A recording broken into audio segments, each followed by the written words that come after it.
It's the High Stakes Fantasy Football Show on Better Sports Network.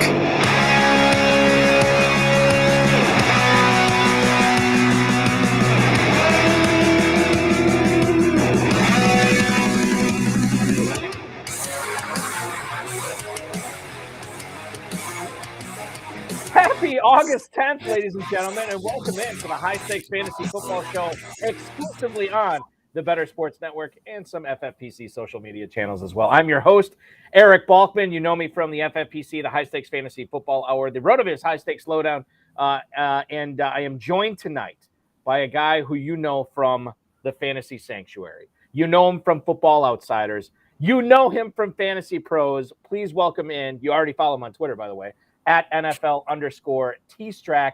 It is the incomparable Tom Strachan. Tom, welcome in, man. Thanks for having me, and I truly appreciate you pronouncing my name right. That's one which a lot of Americans struggle with.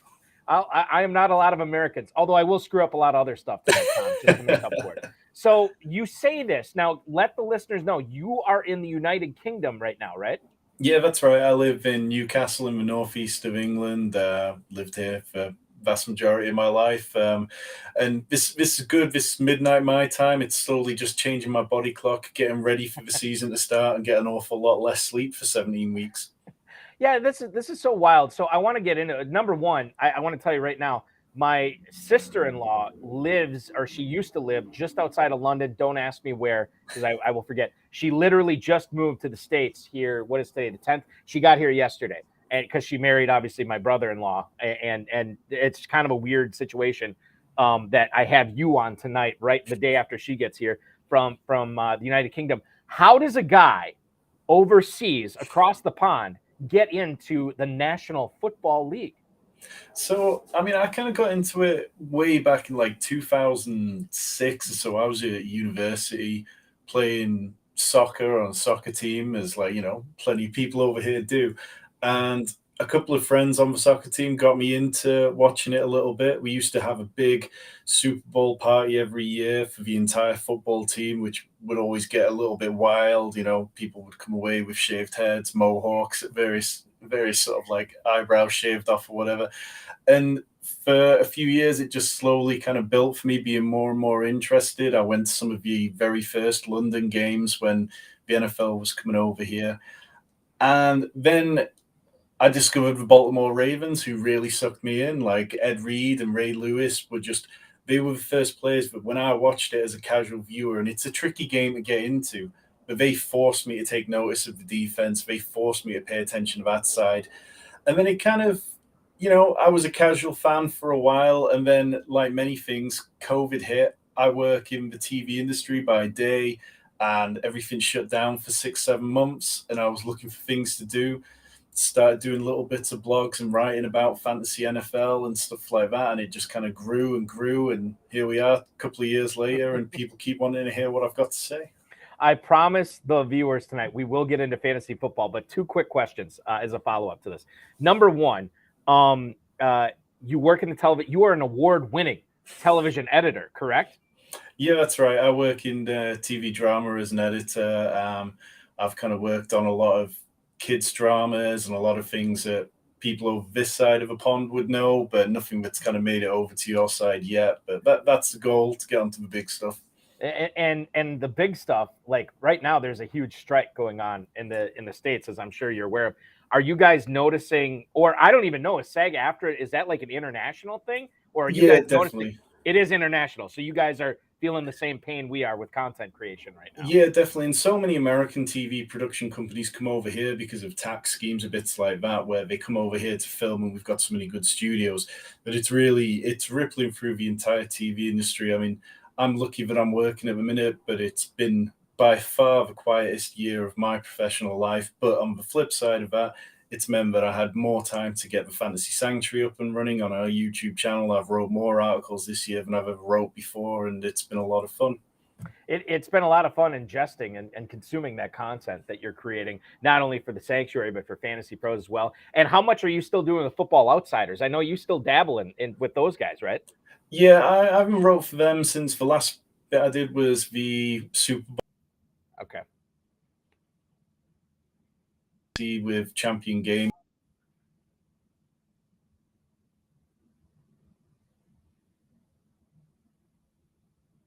think we have Tom frozen. Anthony, you can weigh in on this. Is it just frozen for me? Okay, it's frozen. Okay, let's see. Okay, so here's what we're gonna do. Tom is gonna bounce out. We're gonna hopefully get a better internet connection. God, who foresee this, right? When you're across the pond, you're trying to figure the internet connection out. I will tell everybody this. That in the FFPC this year, a company I work for, you can win a pair of $1 million grand prizes, one in the Fantasy Pros Championship, one in the FFPC main event. This is something that we've done $1 million in the FFPC main event before. That was just last year for the first time. And then the FFPC or the Fantasy Pros Championship, this is the first time we've ever done it. So literally you can win $1 million with just a $350 entry fee, which is pretty cool. And those drafts are filling up. They start out right around, I think 1 p.m. Eastern time on weekdays, 11 a.m. on weekends. You won't be waiting long on those drafts when you register for those for sure. So register for those at myffpc.com. If you want to play fantasy football 365 days a year, make sure you are registering for the Dynasty Leagues over at myffpc.com. They start out at $100 for an entry fee. They go all the way up to $5,000. So whatever your budget is, you'll be able to get in on that for sure. Right now, again, myffpc.com. We've been doing Dynasty Leagues for well over a decade. 1,400 plus leagues, not a single one has ever folded. So again, if you want to play fantasy football, Dynasty, main event, Fantasy Pros Championship, either one of our best ball tournaments, closed 12-team leagues, Terminator, Varsity, Big Payback, High Society, Super Bracket. We have a ton of formats over at myffpc.com. And I would invite you to get in now because we are roughly 1 month until the start of the season. We're not far away. So make sure you are getting over to myffpc.com and registering there. Okay, while Anthony tries to get Tom to reconnect, let me tell you what's coming up on the show tonight. We're going to go through training camp news. Obviously, there's a ton going on. We have our first full-fledged NFL preseason weekend. We got the Hall of Fame debacle behind us with the lights going out and everything. So we're going to analyze what's going on, what's been going on in training camp, what to watch for here in the first week of the of the fantasy football season.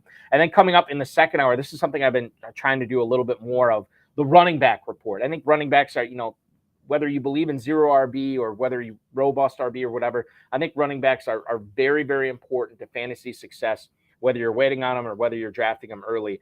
And I think sometimes because of the opportunity is presenting itself at that specific position, you can really make or break your draft. Well, maybe not break it, but definitely make it with the right running back selection. So we'll get into a bunch of running backs all the way from Jonathan Taylor down to Chase Edmonds. So every single point of the draft we'll be touching on tonight with Tom.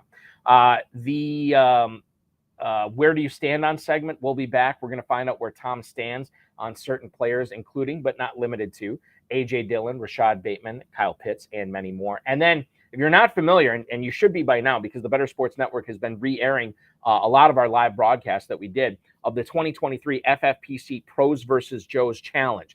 This pits 42 industry pros versus 42 FFPC Joes in 7 separate leagues. The winner of each of those leagues will get a free entry into the 2024 FFPC main event. I'm repping the Pros versus Joes swag tonight right now. Shout out to Darren Armani from Fantasy Mojo for hooking me up with this.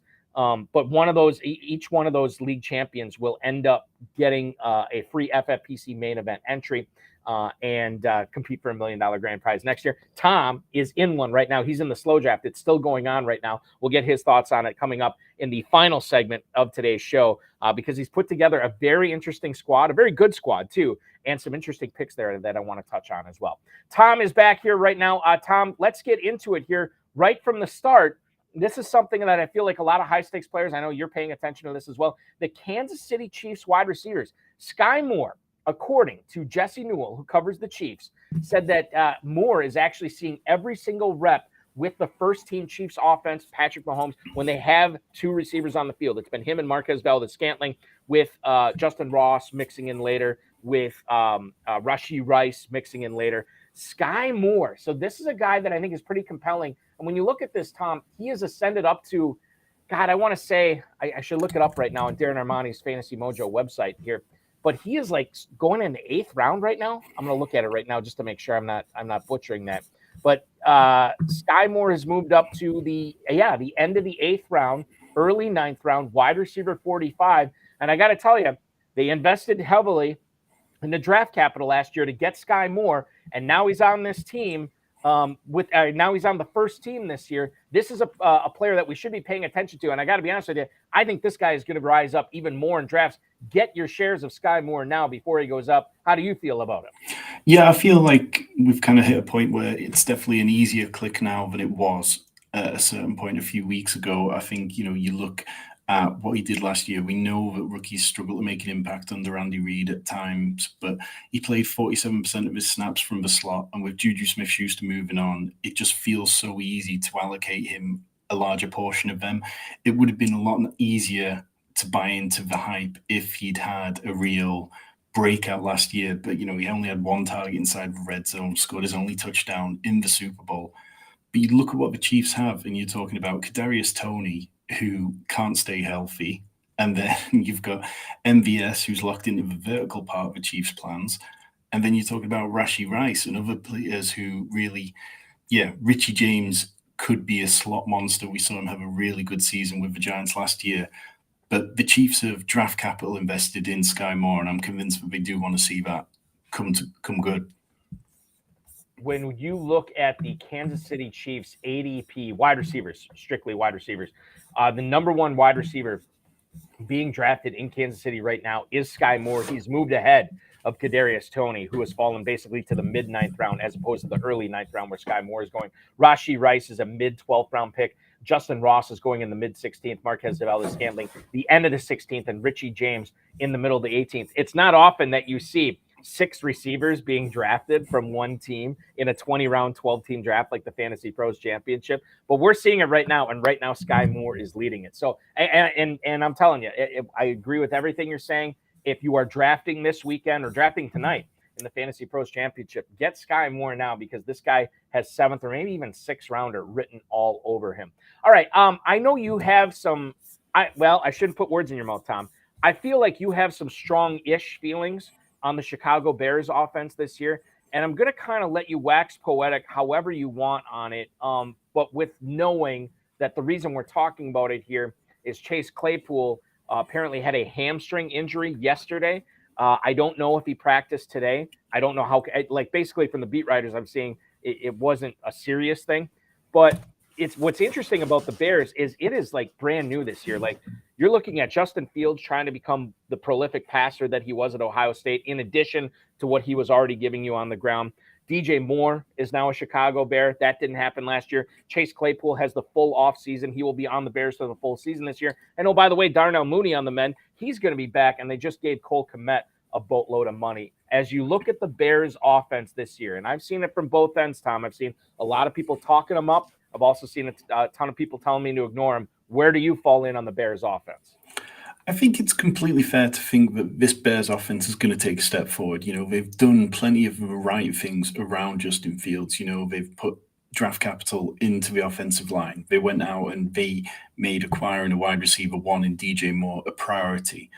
But when you look at what's there after Chase Claypool, that's where I get worried about the passing game still, because the Bears traded what ended up being the 32nd overall pick to acquire Chase Claypool last year at the trade deadline, and then they didn't seem to have any idea how to use him. He went on the total 13 catches for 115 yards, and now that they've brought in DJ Moore, perhaps that suits Chase Claypool being a second wide receiver a little bit more, and I don't mind taking the occasional dart throw on him.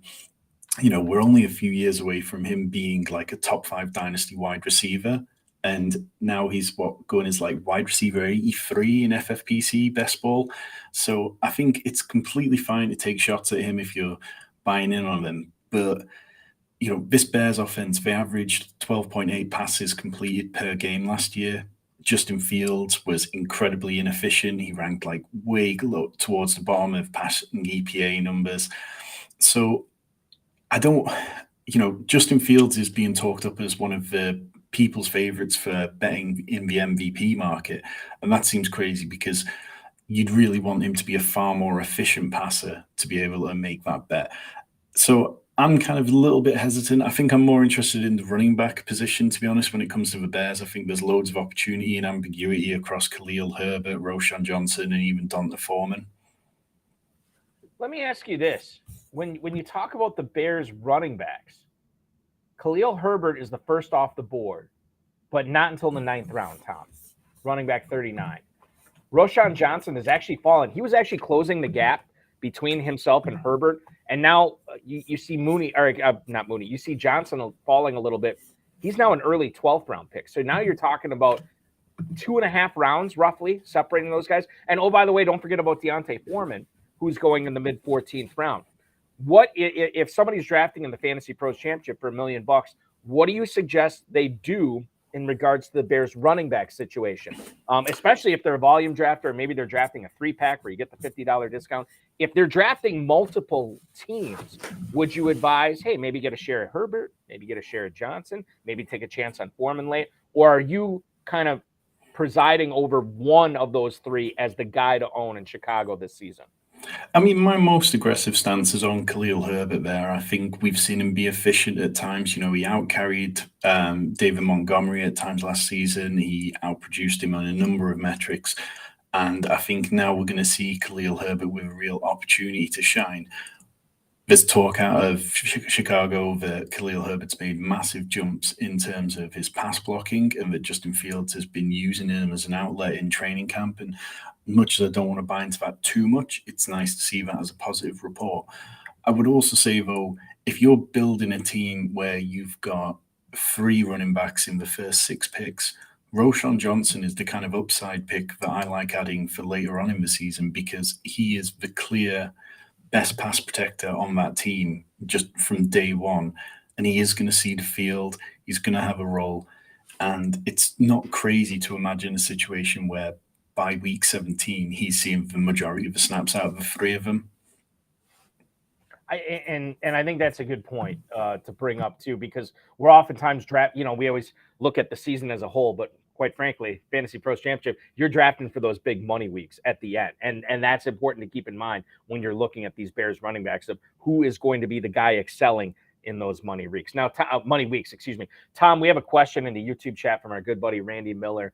And he wants us to rank these guys for strictly PPR. So no tight end premium on this. 4 guys. It's Stephon Diggs. It's Travis Kelce. It's Bijan Robinson and Amon-Ra St. Brown. I'll go first on this. So I'm going to put Robinson first because I do like first-round running backs. I love the hero RB build. So I'm going to put Robinson first. I think if I had the choice between all 4 of those, again, in a non-tight end premium, I'm taking Kelce first. Non-tight end premium, I'm going to put Robinson first. After that, I think I'm still going to go Kelce, although it's close. I just think of the advantage that you have at tight end every single week in your league if you draft Kelce. I think I'm going to put Kelce here. Now, here's where it gets interesting. My brain tells me to put Diggs third, right? Because he's on this elite offense. He's got a great quarterback. That team is going to put up points.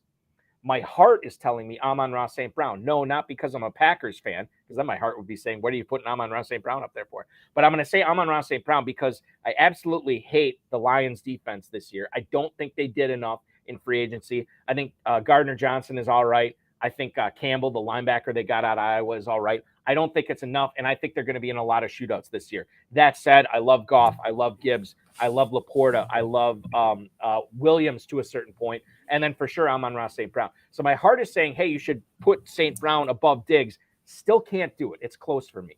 So I'm going to rank them, and these are all very close, obviously, as Randy Miller would tell us because he's asking us. Very close. I'm going to go Robinson, Kelce, Diggs, Amon-Ra St. Brown. How do you have these 4? Yeah, so in terms of my best ball rankings, which are up on Fantasy Pros and on my own website, nflbestball.co.uk, I've got Travis Kelce at 6, Bijan Robinson at 7, and then I have Diggs and then Amon-Ra St. Brown. But lately, I've been going back and forth this over the last couple of weeks, and I've got 15% exposure to Amon-Ra St. Brown and 5% exposure with Stephon Diggs, and I just don't feel comfortable clicking Diggs as often as I do the other guys. So I think he's going to slip past Amon-Ra for me because I just look at him, particularly in PPR, full PPR formats. He's just going to be a monster this year. We saw how incredibly efficient Jared Goff was in play action. We've seen all the reports that he's starting to develop more of a red zone bond with him. And Amon-Ra last year was tackled, I think it was something like 6 times inside the 5-yard line. Mm-hmm. Any kind of positive regression on that, and we're talking about just even more points for him. Yeah, and I think it's going to happen too, for sure. So I think you might have sold me because I was kind of on the fence. I'm going to put St. Brown above Diggs at this point. It's just a weird vibe I'm getting out of Buffalo too. I don't have any fantasy analysis behind this. Just get a weird vibe from Josh Allen and Stephon Diggs this year, and I don't get that vibe in Detroit. I think there's problems with the Lions defense, which makes me like the offense on a team like that. So I'll put St. Brown above Diggs and agree with you there. Okay, let's go over to Cincinnati here. Adam Schefter from ESPN said, there is no update on Joe Burrow's timeline to return. Zach Taylor said he is several weeks from when he said several weeks, essentially. That's to be as nebulous as possible on this tweet from Adam Schefter.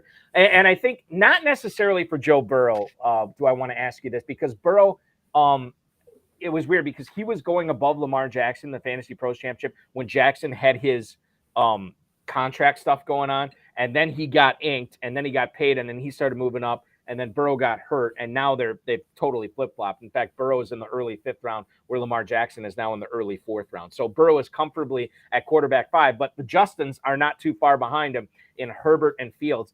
And now I'm hearing, and the stuff I've been reading, and Tom, you let me know what you think, but I don't even know if Burrow's going to be ready week 1. And if that's the case, now do we start drafting Herbert? Do we start drafting Fields above Burrow? And if that's the case, do we start bumping guys like Jamar Chase, guys like T. Higgins down our draft boards, knowing that, maybe it's okay if Burrow's only out a week or two, but if it's longer than that, all of a sudden we're putting a top 3, top 2, top 4 draft pick into Jamar Chase? That seems a little dicey to me. What's your read on the Burrow injury situation for the Bengals? I think there's so much to dig into here because it would be incredibly disappointing for Joe Burrow to miss any time, particularly if you're investing that sort of round 5 pick. You want to start strong. You want to justify those picks early on. And when he is on the field, he's a safe bet to throw for like 250 passing yards and 2 touchdowns. Like only 3 quarterbacks had more 250-yard passing games last year. Only 2 quarterbacks had more 2+ passing touchdown games. So we know what he is when he's out there. It's just kind of, can you build out your quarterback room in a way that can give you that get out of jail free card early on?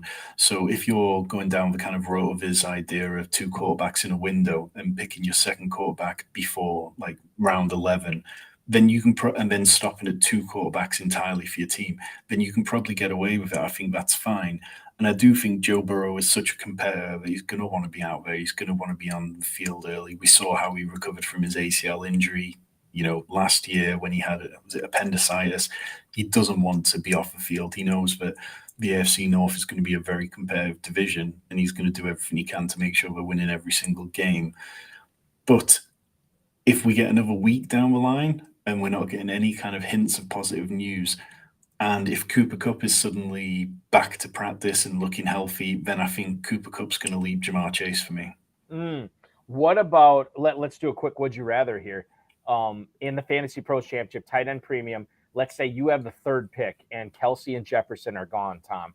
Would you take McCaffrey over Jamar Chase? Not for me. That's kind of slightly lower on McCaffrey this year in general. Is McCaffrey your number 1 running back this year? He is my number 1 running back, yeah. I think for me it's kind of, but what the elite wide receivers give you at the top end of the draft, I'd still rather take Chase. I'd still rather take Tyreek or Kupp, because there's so much value at running back in the 2nd, 3rd, and 4th round at the minute. Mm-hmm. What about who would you rather have? Let's take the Bengals out of it for a second. Who would you rather have, Tyreek Hill or Cooper Kupp this year? Let's assume that you're drafting later in the season or later in the drafting season, and Kupp looks like he's healed up. Would you take Kupp over Hill? I mean, if Kupp hadn't got injured when he did, I was about a fraction away from naming him my wide receiver 1 overall, I think. Okay. All right. I think this Rams defense is going to be so bad. We saw last year that Kupp was incredible even when the Rams offense was awful. They put a bit of resources into their offensive line. Matthew Stafford's healthy, and they've added no competition whatsoever. Jamar Chase and Justin Jefferson both have far better competition in their teams and their offense than Cooper Kupp does, and I just think Cooper Kupp could have another historic year if he's healthy. If he's healthy, which is always the issue, and obviously not a young man anymore as far as football goes, turning 30 years old this year. Let's flip it to the Higgins discussion here real quick. He is going basically still ahead of Calvin Ridley, DK Metcalf, Keenan Allen in that mid 3rd round area. I know how you feel about Burrow right now. But let's just say the news does not get positive. The deeper it goes into the season, are you more likely to draft Ridley or Metcalf or even Keenan Allen over T. Higgins? I think Ridley is definitely somebody who's catching steam, isn't he? Everything we're hearing is positive, and we know how good he was when he was last on the field. He was incredible.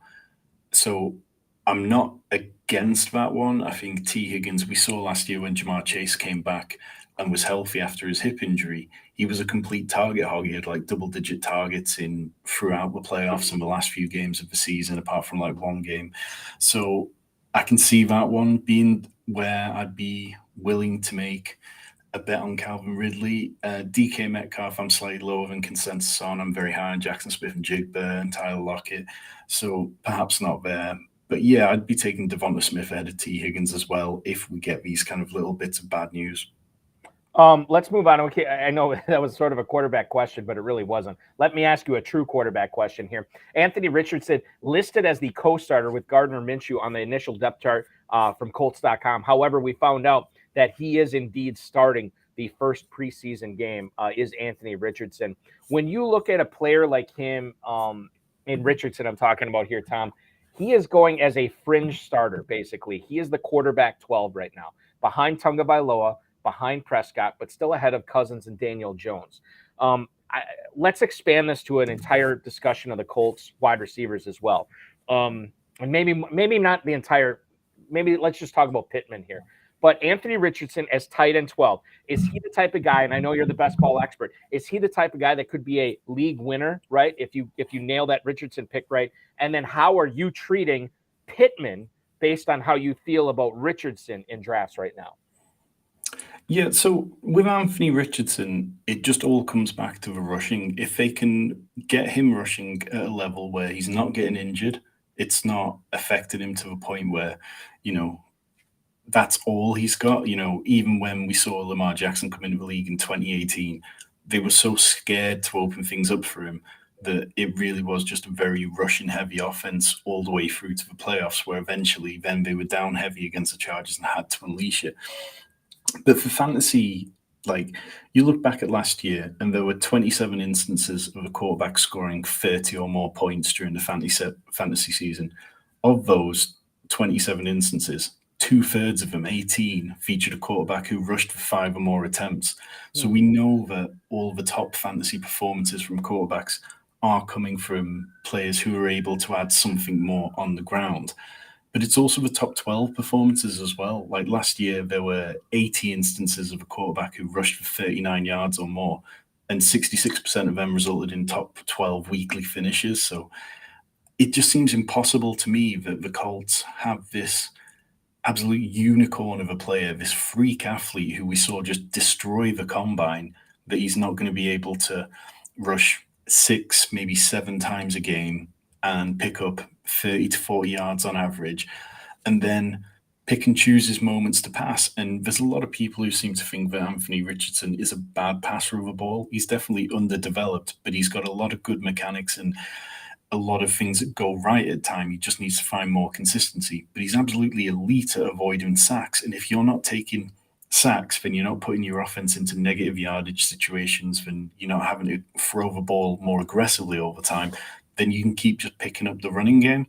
I think I'd feel even more confident in Anthony Richardson if the Jonathan Taylor situation wasn't hanging over him. Mm-hmm. But as far as the wide receivers, I sprinkle in some Michael Pittman. I don't have huge amounts of him. I'd say I'm probably at about 5 or 6% exposure across 200-300 drafts. I like taking shots on Alec Pierce for that kind of downfield role. I feel like, we've seen enough of Anthony Richardson's big arm to know that that could be quite an impressive combination if it hits. And I like sprinkling in a little bit of Jelani Woods at the back end of drafts as well. Yeah, and tight end premium, obviously, not only for the Fantasy Pros Championship, but the FFPC Best Ball Tournament and the Superflex Best Ball Tournament. You're making a lot of sense there with Jelani Woods. I want to. There's so much good stuff here, Tom, and you're giving us great information. I want to keep this going here. Not again a quarterback a non-quarterback question disguised as a quarterback question here for you. Baker Mayfield is actually going to be starting for the Buccaneers against the Steelers tomorrow night, according to Ian Rappaport on Twitter. Kyle Trask, I believe, is starting the second preseason game for the Buccaneers. And quite frankly, I don't know if it makes a difference because neither one of these guys have looked good in preseason. And the reason I bring this up is not necessarily for, I guess we can view this as a super flex question. Hey, which one should I take? I want to view this, let's big picture it, because I think we're concerned about the skill position guys and how this affects the guys in Tampa like Chris Godwin, Rachaad White, Mike Evans. I think these are the guys that we need to be looking at here. Godwin in the Fantasy Pros Championship is the first skill guy drafted by the Buccaneers, or first Buccaneer skill position guy drafted. He's going in the mid-6th. Mike Evans going as late as I've ever seen him. Or no, Godwin late 5th. Rachaad White mid-6th, and then early 7th for Mike Evans, wide receiver 32 for him. Are you downgrading these guys? It's tough. Like, it's so weird because, obviously the last couple of years we're like, oh yeah, give me some Chris Godwin, give me some Mike Evans, Tom Brady, baby, here we go. And like, it's weird for me to downgrade these guys as far as we have based on the quarterback situation. But I think that might be the proper way to go. And when I look at drafting players on great offenses, quite frankly, the Buccaneers don't qualify. I'm fading Godwin. I'm fading Evans. Am I wrong to do it? It's really difficult because we know how good they are as players. Last year, Chris Godwin coming back off his ACL injury was somebody who I was quite confident in drafting. I felt like he was going to be okay for when it counts at the end of the season, and he was a good pick, and it was something which I was, one of my better calls last year. In terms of how I've approached this offense, I mean, I've been heavier on Baker Mayfield in 20-round format best ball, where I've taken Godwin, and I've not taken any Kyle Trask because whereas, you look at these quarterbacks, and Kyle Trask wasn't even getting on the field over the last couple of years when he was there, and Tom Brady was taking days off. When Tom Brady was coming out of games, Kyle Trask was not on the field. Mayfield, I mean, we know what he is at this point in his career. He's a limited quarterback, and he'll roll out of a clean pocket, and he'll just throw an interception straight into a defender who he should see. But Chris Godwin, I still feel like he can be fantasy viable. I think that we saw when Baker was with the Browns and things were going wrong at times, Jarvis Landry was still fantasy viable. That slot receiver role still worked. It was fine. And Baker was kind of at his best with the Browns when the offensive line was clicking. And this offensive line, they've poured resources into it. They're trying hard to take it from last year where it was decimated with injuries. And I think, they'll have a healthy Ryan Jensen. They're going to move Tristan Wirfs from right tackle to left tackle. And there's a chance, they added a couple of draft picks as well. There's a chance that this could be a top 15 offensive line. And if there's that, then perhaps we get just enough calmness from Baker Mayfield where he can dump off the ball to Chris Godwin enough to be still a decent pick at that point. I think for me, where I like to take Chris Godwin is if you've started with a double running back build, or you've started like running back tight end running back, something like that, and you need a wide receiver for your wide receiver 3, I feel much better about him there. But if you've started with an extreme 0 RB build, taking him as like your 5th wide receiver, I'm not sure what he's going to give you over the likes of Justin Jefferson or Jamar Chase, Tyreek Hill, where you're hoping that he's going to eclipse them at any point. It's all about build, whether it's the Fantasy Pros Championship, FFPC best ball tournaments, or anything you're doing. It is all about your build. We could talk about these players in a vacuum all we want, but quite frankly, when you get to the point of the draft where you're thinking about Godwin, or you think about Evans, or even Rachaad White for that matter, it kind of matters what your team looks like up until then. Okay, last point I want to sneak this in before we take our first break, and this is more of a tight end question. Sean Payton, according to Chris Thomason, who covers the Denver Broncos, said that Adam Troutman, who is listed as the number 1 tight end on the first unofficial depth chart for the Broncos, has earned his starting spot because of what he can do in run blocking. And we look at that part of the quote and we're like, finally, clarity for the Broncos tight ends. And then he puts in, though multiple tight ends will play in the system. So annoying. Denver tight ends right now. Greg Dulcich, and I know it's been mostly positive from the high stakes players, although I've heard some more negative things from the beat writers in Denver about how Dulcich is doing. Dulcich is still going in the mid-10th round in the Fantasy Pros Championship, whereas you look at Troutman, wasn't even being drafted like a week or two ago. Now he is entered in as a late 19th, early 20th round pick. So basically a flyer at the end. This is not a question necessarily on what should we be doing with Troutman, Tom. This is a question of Greg Dulcich. Even in tight end premium formats, is the 10th round too high for him, knowing that according to the depth chart, albeit an unofficial one, he's not even the starting tight end in Denver. Do we need to be fading Greg Dulcich at this point? I don't think so. I think this feels very much like kind of coach speak, sort of off-season fluff. I think, Adam Troutman was clearly a player who Sean Payton want. They went out and they traded from the Saints to get him, but they didn't give up an awful lot for him. It feels like Adam Troutman is the tight end that Sean Payton wants if he feels like Russell Wilson is unplayable and that they have to go extremely run heavy. Mm-hmm. So I think, for me, I'm still drafting Greg Dulcich. I'm taking the dip that we're getting on him. You look at what he did when he came in. He had 3 top 12 weekly finishes in consecutive weeks when he finally made the starting lineup after he'd got over his injury. He was a tight end 1 in 50% of the games he played. He can win near the line of scrimmage. He can win downfield. That's the kind of thing which I want from the tight end. I want those players who can get vertical and they're not just going to keep catching 5-yard outs for, 1.5 PPR points. And it's important. It's an important thing to remember too that, and I always bring up this when we talk about training camp and how players are looking in training camp. Tom, at this point last year, we were making, I don't want to lump you in it, but I was like, it was laughable to me to draft Josh Jacobs where he was being drafted because he was returning kicks at this point last year. It's just crazy to think about that a dude who was returning kicks in the preseason. I mean, this is the lowest form of low. This is the guy who is on his hands and knees with a dirty sponge scrubbing up the most disgusting bathroom floors you can find. That's what Josh Jacobs was doing. And then what did he do? He was the king on the throne of the running backs last year, leading the NFL in rushing.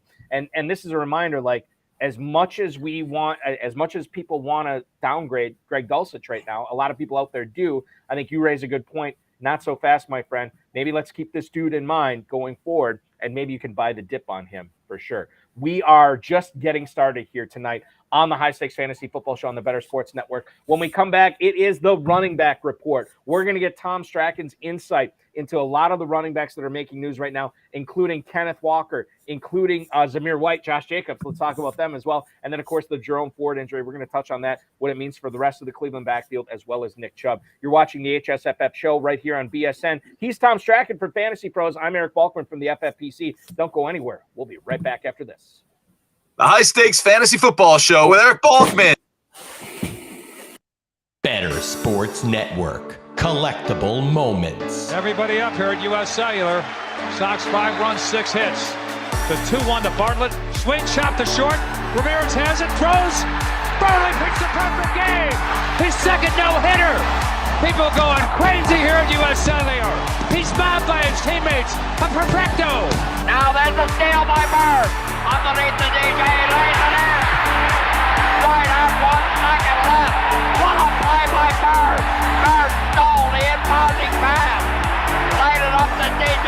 DJ laid it up at him. And Boston has a 1-point lead with 1 second left. Out of the I formation on first down. Peterson to carry, looking for running room on the right side, has it to the 25, across the 30, across the 35, and out of bounds at the 40-yard line. Adrian Peterson has just gone over 2,000 yards for the season, the 7th man in NFL history to cross the 2,000-yard mark. Well, a thundering ovation for number 66, Mario Lemieux. Just the emotion I'm sure Mario is feeling in this place. You don't appreciate something until it's gone, and it's so great to have Mario back. Yager turns around. Over to Lemieux. Mario Lemieux, his first goal in his comeback here tonight at the Mellon Arena. And the Penguins lead 3-0, and he is smiling like a butcher's dog. Mario Lemieux. Oh, the band is out on the field. He's going to go into the end zone. The Bears have scored. but the bands are out on the field. Pearson moves in front of the STP Dodge. Petty comes back to the inside. They almost touch as they move down low in the banking. They're going to be side by side as they exit the bank and head for the finish line. Richard Petty goes back in front. They both spin. They're in the wall. Petty is sliding, slamming into the wall. He's coming down toward the finish line. Will he make it? Pearson is still running. The winner is car number 21. An amazing finish. Richard Petty's car demolished in the front end, as well as car number 21. An unbelievable finish, a terrible crash. David Pearson has won the Daytona 500. Leitner catches, comes down, dribbles, shoots, scores! Christian Leitner has hit the bucket at the buzzer! Pitched by Downey, swinging. There's a drive into left center field. That ball is going to be out of here. It's gone. It's 7-15. There's a new home run champion of all time, and it's Henry Aaron. The most valuable player is Magic Johnson. 42 points, 15 rebounds, and 7 assists. He starts at center, plays forward and guard, and leads the Los Angeles Lakers to a world championship 123-107 over Philadelphia. Whether you collect sports memorabilia, fantasy championships, or winning bet slips, talk about it on Better Sports Network.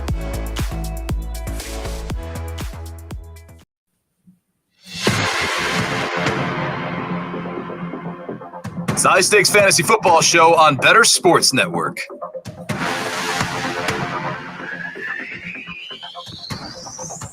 Thursday, August 10th, 2023.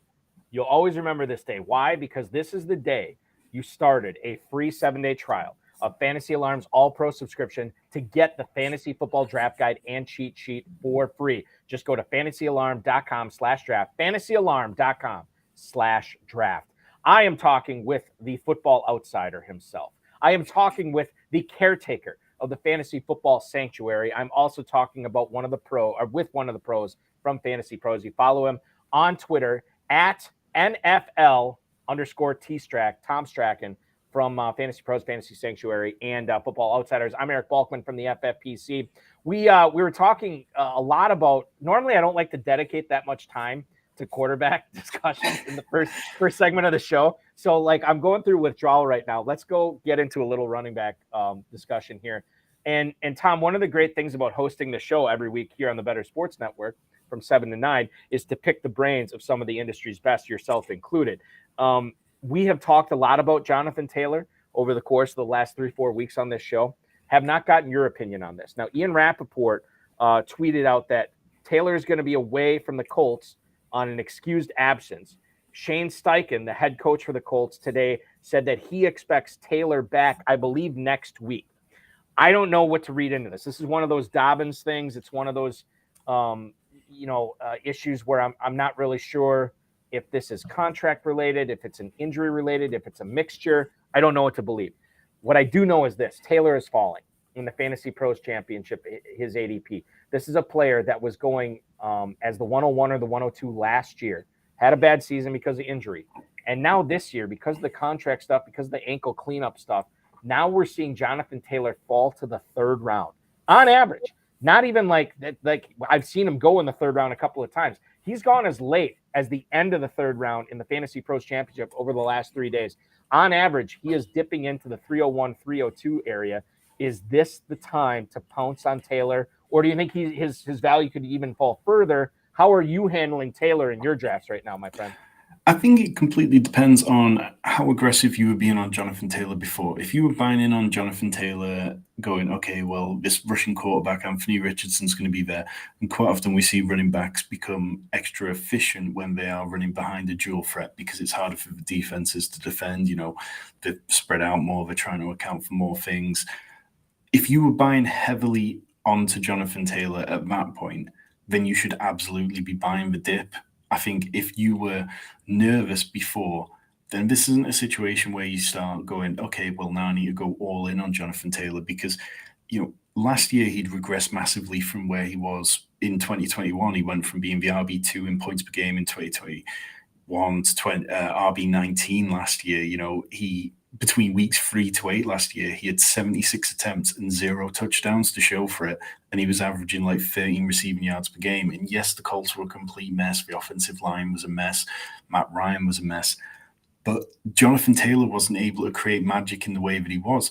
The ankle injury seems to really be dragging on. That was something which, you read some of the reports around the Colts and people were surprised that it was still even potentially an issue heading into training camp.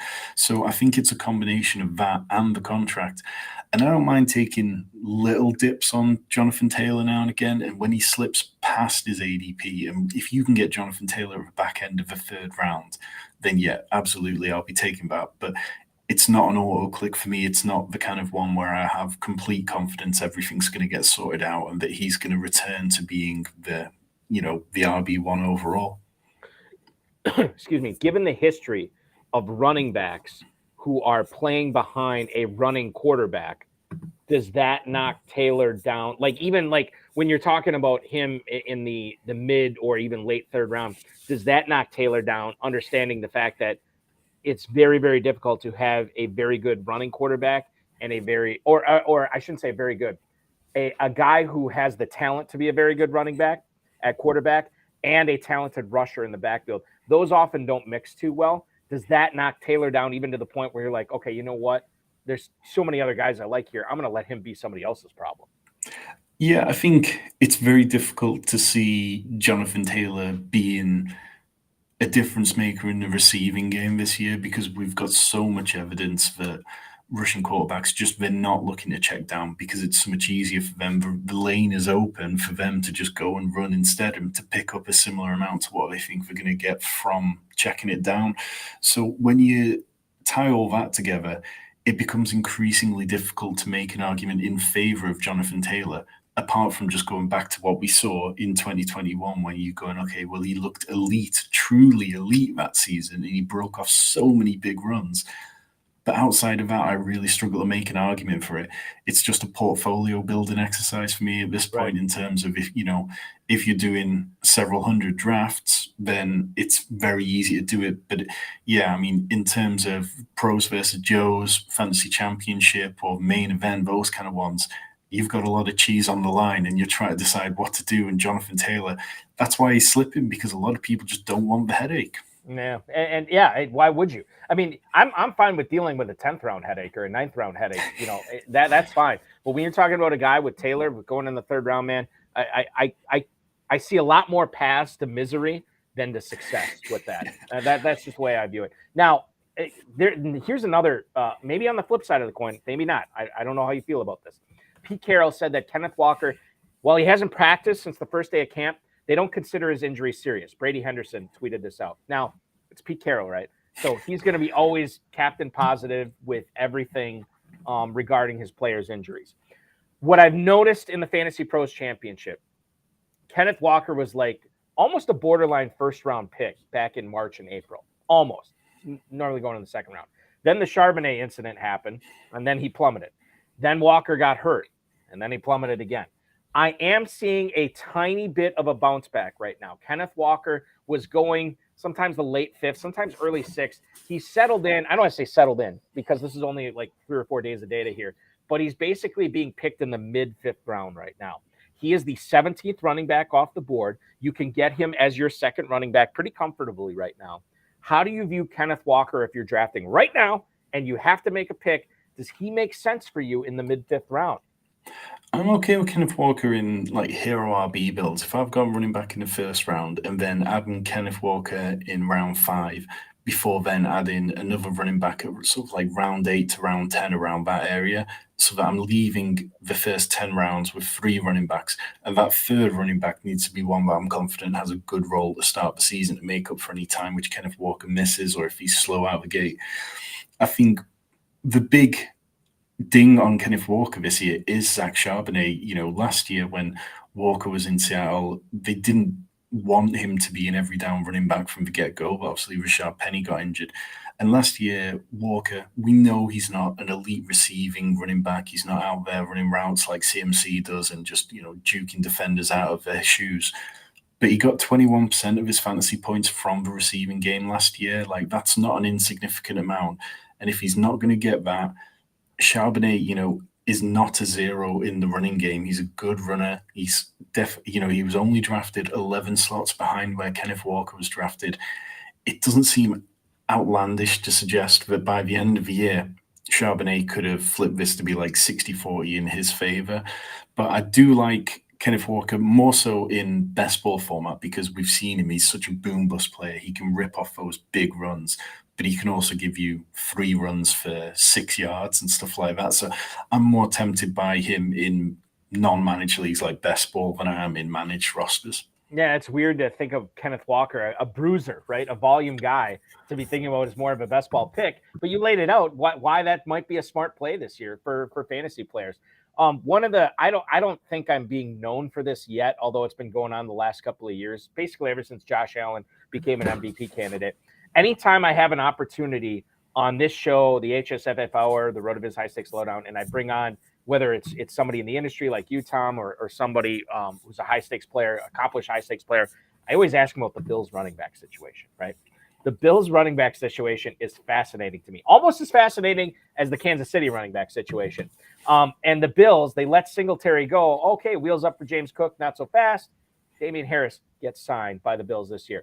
Elena Getzenberg, who covers the Bills for ESPN, said that Harris missed the practice on Wednesday to rest his knee. Again, I have not seen practice reports today. I don't know what he did. But let's just look at this here from the standpoint of the Bills running back situation. I am really surprised that James Cook, a guy who was drafted potentially just as a pass-catching running back, and now is being touted as potentially a 3-down guy on a team that is going to put up a lot of points, or at least should put up a lot of points this year. He is still wallowing in the early 7th round. 7th round for James Cook. Damian Harris has fallen to the early 11th round right now. Your thoughts on how you draft Bills running backs properly, whether you're a volume drafter, whether you're drafting just one team. Who's the better value here? Is it Cooks in the early 7th, or is it Damian Harris in the early 11th? I was pretty aggressive on Damian Harris from the get-go as soon as drafts kind of opened up this season, and I'm currently sitting at 16% Damian Harris and only 4% James Cook, because when you look at what they had on paper, yes, James Cook profiles as that kind of exciting back who can break long runs and he can play in the passing game, but he doesn't fit for the goal line opportunities. And, you know, he's only 190 pounds, whereas Damian Harris is 210 pounds. We've seen him be an absolute, really good goal line option. I think he was 14, 15 touchdowns that he scored a couple of seasons ago to only 3 last year as he struggled through injuries. So it just seemed all too easy to go, okay, well, after the Bills went out of the playoffs, they talked about how they want Josh Allen to take fewer hits. They felt very strongly that was what was a problem for Josh Allen down the stretch last year, that the injuries were starting to pile up on him from hits he'd taken running in short yardage. And you're never going to stop that completely. But it just was like, okay, well, they added Damian Harris and they said this, so it would make sense if Damian Harris is going to be the goal line back on a team that we expect to be very good. He's going to score plenty of touchdowns. So I was taking the cheaper option there in an ambiguous backfield, which is something which I quite often do. But now that Damian Harris doesn't seem to have as much daylight between him and Latavius Murray, who looked, for all intents and purposes, pretty good last season. He was out there putting, averaging something like 15.6 touches per game in the games he played, and he was breaking longer runs. And yes, he's in his 30s, but if he's able to take some of the work from Damian Harris, then in that case, it kind of changes how I want to approach his backfield. And all of a sudden, I would much rather take the shots on James Cook when he slips past his ADP, not at or above his ADP. But if I can get a little bit of a bargain against the other drafters right now, then I'll take that, because it feels like James Cook's probably going to have the most fantasy production out of the 3 of them. James Cook, too, by the way, you say, oh, bulky Tom, he's not slipping past his ADP. He actually is. Over the last 3 days in the FantasyPros Championship, he's gone as late as the end of the 7th round. So that's almost a full round of value that you can sometimes get on James Cook right now, which makes perfect sense. Las Vegas Raiders, we touched on Josh Jacobs earlier before we got to the running back report segment, which is going on right now. The Raiders have listed Zamir White as their top running back on their first unofficial depth chart because Josh Jacobs is not with the team right now. Again, this is according to Raiders.com. So twofold question here, Tom. And I know you're a volume drafter. You've drafted a ton of teams, especially for best ball. Josh Jacobs in the FantasyPros Championship, which again is a managed league, 20-round managed league. Josh Jacobs, 309 is his ADP. Zamir White has creeped up into the early 13th round right now as running back 52. I am an advocate of not drafting your stud running back's backup in a national tournament. In a closed 12-team league, I like to do it. But in a national tournament, I want to increase my variance. So for me, it's one or the other here. Is Jacobs a guy that you would be looking at in the late third? And then conversely, Zamir White, if you don't have Jacobs, when do you start looking at him, given that he's going off in the early 13th? Yeah, so this was a situation that burned me last year. I had barely any Josh Jacobs last year. I kind of felt like, we'd seen enough of what he was. It felt like he was a plodder. He was, volume over really anything else. And I drafted too much Zamir White last season, and I definitely was on the wrong end of it. And, Zamir White went on to touch the ball 16 times for 66 yards in the whole of the season. And it didn't feel like Zamir White ever was doing anything to impress the Raiders.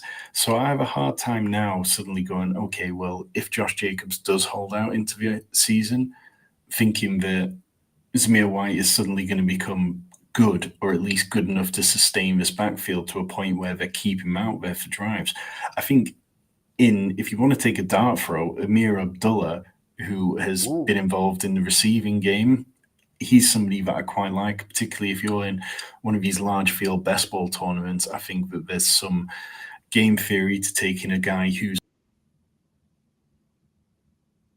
drafted. Everybody's assuming it's going to be Abdullah gives you more usable weeks. What if towards the end of the season they shut Josh Jacobs down because he doesn't want to injure himself? And Amir Abdullah is out there getting receptions from a quarterback, Jimmy G, who we know likes to check down a lot. That feels like there's some value to it. In terms of Jacobs, I'm okay taking Jacobs. I feel better about the situation there, weirdly, than Jonathan Taylor, even though Josh Jacobs has more leverage because he is on the tag and he doesn't have to sign it. But it feels like there's a framework there in what Saquon Barkley did with the Giants, that the Raiders, they can shift $900,000 of money to make sure that Josh Jacobs signs and shows up. That feels like something that they'll work out, and in another week or two, he'll be in camp. I want to ask you about Jerome Ford and how you're treating the Browns situation right now. I have been drafting Jerome Ford as an injury away type guy, right? Because it certainly seemed like he is the guy to have in Cleveland. No Kareem Hunt, no Dearness Johnson. And we heard the reports out of Cleveland that he's going to have an expanded role this year. He has a hamstring injury, which is not good. And he's week to week, not day to day on that, which is even worse. Scott Petrick on Twitter put this out there on X. Jerome Ford, are you still buying into him as an injury away type guy? Because when you look at Nick Chubb, if he were to go down, and this is his fifth year in the league, something like that. If he were to go down, Cleveland doesn't really have another good solution there. And Ford has shown out not only as a pass catcher, but a guy who can perhaps carry most of the load if need be. Your thoughts on Ford right now? Yeah, it's such a shame for Jerome Ford because he seemed to have really gained the confidence of the front office and the coaching staff in Cleveland, and this looked to be the kind of opportunity that you really wanted for him.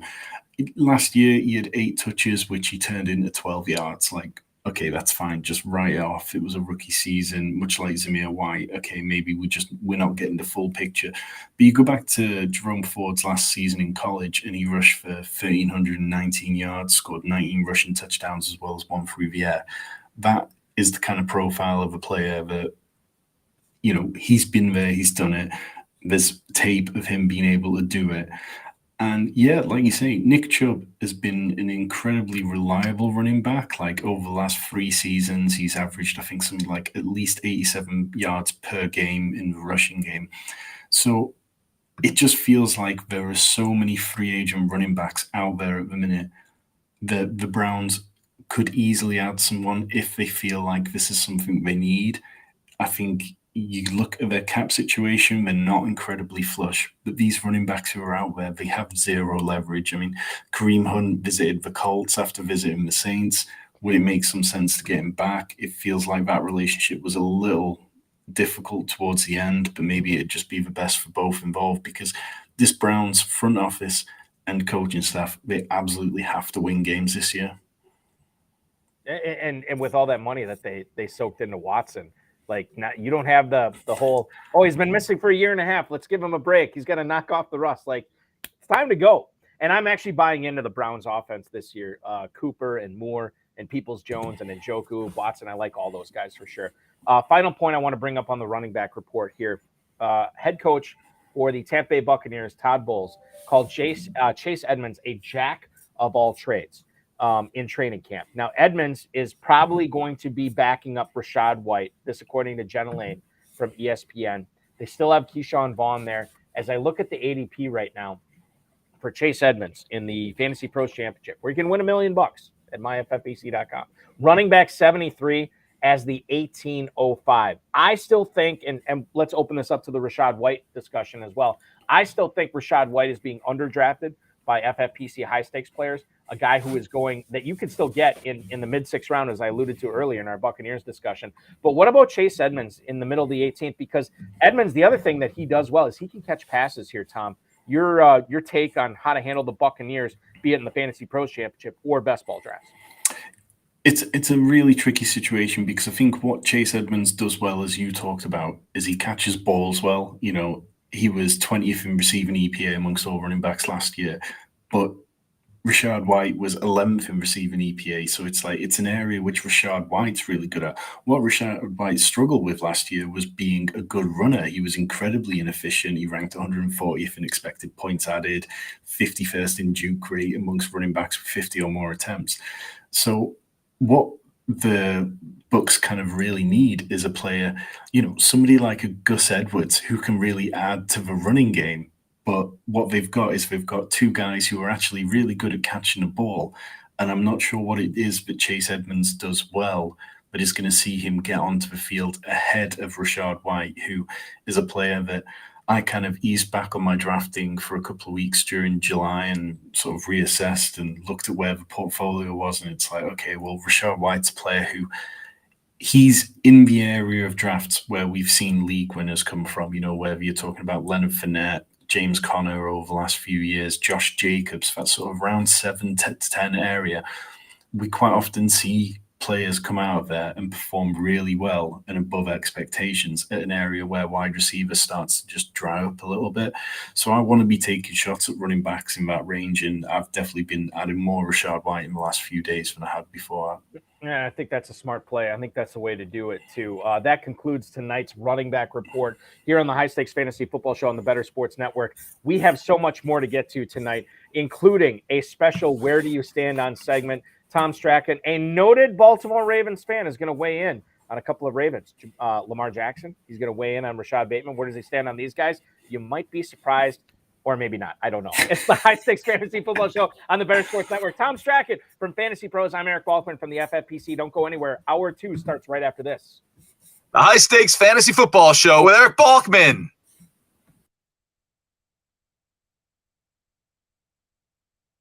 What can we expect from you out there on the track tonight? Listen, I have a wife, 2 kids. I have, full-time jobs.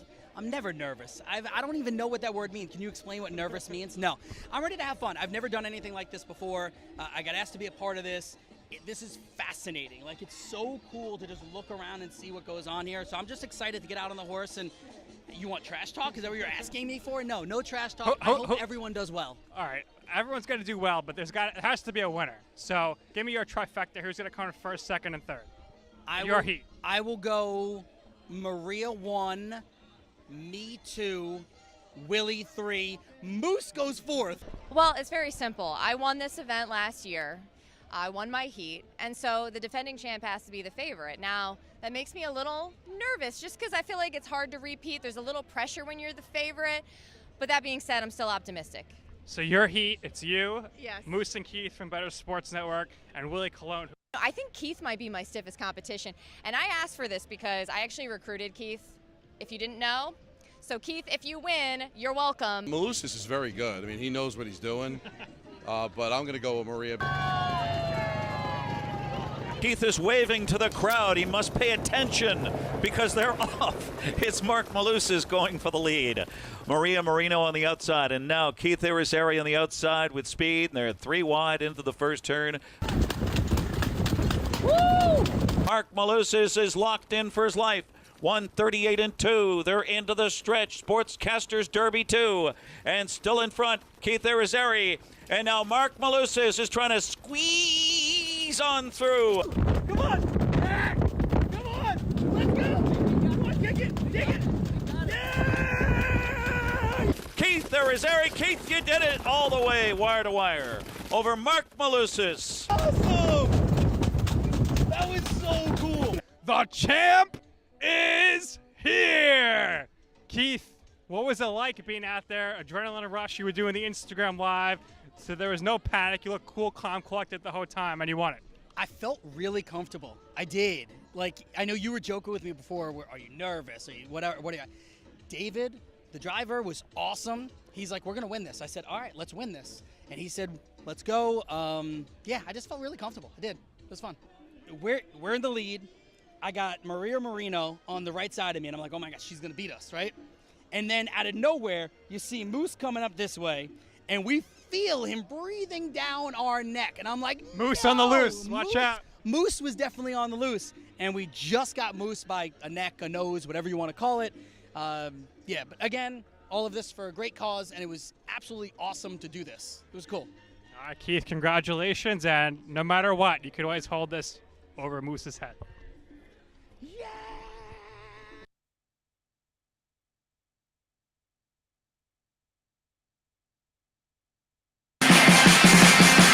It's the High Stakes Fantasy Football Show on Better Sports Network.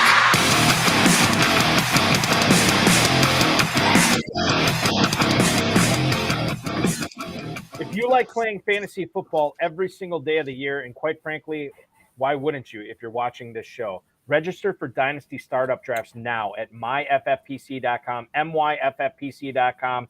$100 will get you in if you want to play for a little higher stakes than that. They go all the way up to the $5,000 level. We've been doing Dynasty nearly a decade, actually over a decade here with the FFPC. More than 1,400 plus leagues. Not a single one of them has ever folded. You don't have to worry about shady commissioners, bad trades, whatever. We take care of all that at myffpc.com. Tom Strachan from Football Outsiders, Fantasy Pros, and the Fantasy Football Sanctuary joining us tonight, wearing a stunning Houston Oilers baseball cap tonight. That is gorgeous. I always, I was a big fan back in the day, Tom, of Warren Moon. He used to be like one of my favorite players when I was growing up. I love Warren Moon. I always thought those colors were sharp. Now, I know you're a Ravens fan. How did you hop into this Oilers hat here? I mean, it's just retro. Being a Ravens fan, there's not much retro gear for the Ravens. And Sure. Any stuff like that, I'm a sucker for all the kind of retro stuff. And I can't bring myself to buy too much stuff from other teams. I've got the odd bit which hangs on the wall and stuff. But yeah, the Oilers, it was like, well, that's easy because we're, no longer around. Perfect. Yes, it works out. Let me ask you this. For the Fantasy Football Sanctuary, now you co-host that. How often are you guys producing content on that YouTube channel? Because I know, as you said earlier, that the content level of volume has gone up exponentially quite a bit recently. Yeah, we launched in January, and since then we've had 300 videos go up on the channel. Myself and Rich Cooling, who writes for DLF and is a fantastic Dynasty expert, really covers that side of things really well. I cover best ball, DFS side of it, and we kind of take redraft together. But yeah, at the minute, we're aiming to bring out at least one video per day between now and the time that the season starts. We've got loads of redraft, quick, short form content that's like 20 minutes long, 2 best ball streams a week. Rich has got his Dynasty stuff going as well. So yeah, we're really pleased with how it's going and how it's being received. It is the season, right, to crank out content because we all can't get enough of it, myself included. All right. Let's get into a special segment we like to call Where Do You Stand On? And when we go through this segment, it's going to be players that sometimes are polarizing, Tom, sometimes not so polarizing. Sometimes I just pick out players that I think aren't being talked about enough, and I want to know where you stand on them. And I'm going to lead things off here with a guy we kind of teased a little bit earlier in the Seattle backfield, and that's the rookie Zach Charbonnet out of UCLA by way of the University of Michigan. Charbonnet, running back 36 on average at the 905. He's going in the mid-9th round. At that value, Tom Strachan, where do you stand on Zach Charbonnet? Yeah, I've been drafting plenty of Zach Charbonnet. I think when it comes to ambiguous backfields, I want to buy the cheaper option because it just feels so much easier to make that bet. And Charbonnet, he can play both in the run and the pass. Like, he put up good numbers with the Bruins last year, 1,350 yards on the ground, 320 through the air. And Pete Carroll talked immediately after the draft about wanting to get him involved in the screen game. And that's something which the Seahawks haven't done over the last few years, but they've had an offensive coordinator change, and it really feels like that's a shift which Pete Carroll is being very deliberate about, and he wants to do it. Mentioned earlier that Charbonnet was drafted only 11 spots after Kenneth Walker was the year before. Like, that's not a big, significant amount of draft capital difference. I really do think that, if it's through injury or whether it's just through better performance, that Zach Charbonnet could be having a very meaningful role when it comes to the fantasy playoffs. And I think that's the thing. I mentioned this earlier. This is the thing to remember. As important as the regular season is, we still want to make sure you're drafting the right people to be going off for you in the fantasy postseason, in that sprint at the end, or week 17, as it were. When you think about getting a leg up on your competition, if you're watching this, you probably already have one. So you want to draft the guys because you believe that you're going to be there at the end, which always, isn't always the easiest thing to do. But if you want to believe that you're going to be there in the end, you got to look ahead. And Charbonnet is a good look ahead pick this year. Now, I'm not going to reveal how I feel about this next player, but he has been 1B to Aaron Jones in Green Bay the last few years. His name is A.J. Dillon. He is running back 34 at the 902 right now. This is Brian Robinson, Rashad Penny, Zach Charbonnet territory. My feeling here is that if you have been drafting a lot of Charbonnet, Tom, you probably are not drafting a lot of A.J. Dillon, but I'm going to ask you anyway. A.J. Dillon, 902 ADP, where do you stand on him? Yeah, I struggle a bit more with A.J. Dillon. I mean, I think the one thing you can say about A.J. Dillon is that he's been a consistent force there, and not too many running backs, like in terms of consistency, managed to stay healthy. But you look back over the last 2 seasons, and there were only 2 running backs who averaged 40% of the team's snaps, along with 16 plus games in each of the last 2 seasons. It's A.J. Dillon and Najee Harris. And if you're looking for a running back who's not going to give you a 0, I think that's definitely the case. He scored 7 touchdowns in back-to-back seasons, which, again, it's not to be sniffed at. Over the last 3 seasons, he's averaged between 0.8 and 0.9 PPR points per touch. He's been very consistent like that. But last year, between weeks 2 and 11, he averaged 6.1 PPR points per game, and he didn't have a single double-digit performance. He kind of rescued that by coming on really strong down the stretch and having those games that really made a difference. But I think it's easier for me to buy in on Aaron Jones and what he does this year than A.J. Dillon, because I think the range of outcomes for A.J. Dillon, there's a lot more of them that end up in the bad area, really, than the water closet, as it were, right? Yeah, we'll take that. Yeah. So I definitely... I don't dislike A.J. Dillon, and I think he's somebody that I'll probably draft a little bit more of over the next couple of weeks if Zach Charbonnet's price does rise and I kind of ease off him as it is. So I live probably about, I always like to say, 2 Jordan Love Hail Marys southwest of Green Bay. So I'm in the thick of it here in Packers country. I have another gig where I have my own sports talk radio show here in Northeast Wisconsin. Obviously, the Packers are a huge part of that. A.J. Dillon has been beloved by Packers fans here. Dude just wrote a kid's book. He just became a father. He got married at Door County, which is sort of a resort area just north of Green Bay. People call him the mayor of Door County because he likes to hang out with the fans at all the bars and the establishments up there. Mentions him all the time. There is nobody that is more well-liked than A.J. Dillon. That said, I don't like A.J. Dillon for fantasy. Like, here's the thing. I have been such an Aaron Jones stan over the last several years because I still think that even this year, I think he is underdrafted once again. I keep getting all these shares of Aaron Jones, and I keep not regretting it. I mean, he set career highs last year in receiving. And the fact that you could still, again, I know it's Jordan Love and it's not Aaron Rodgers this year, but maybe that actually works in Aaron Jones' favor. There's a non-zero chance of that. Aaron Jones is going at the 409. He is the 16th running back off the board.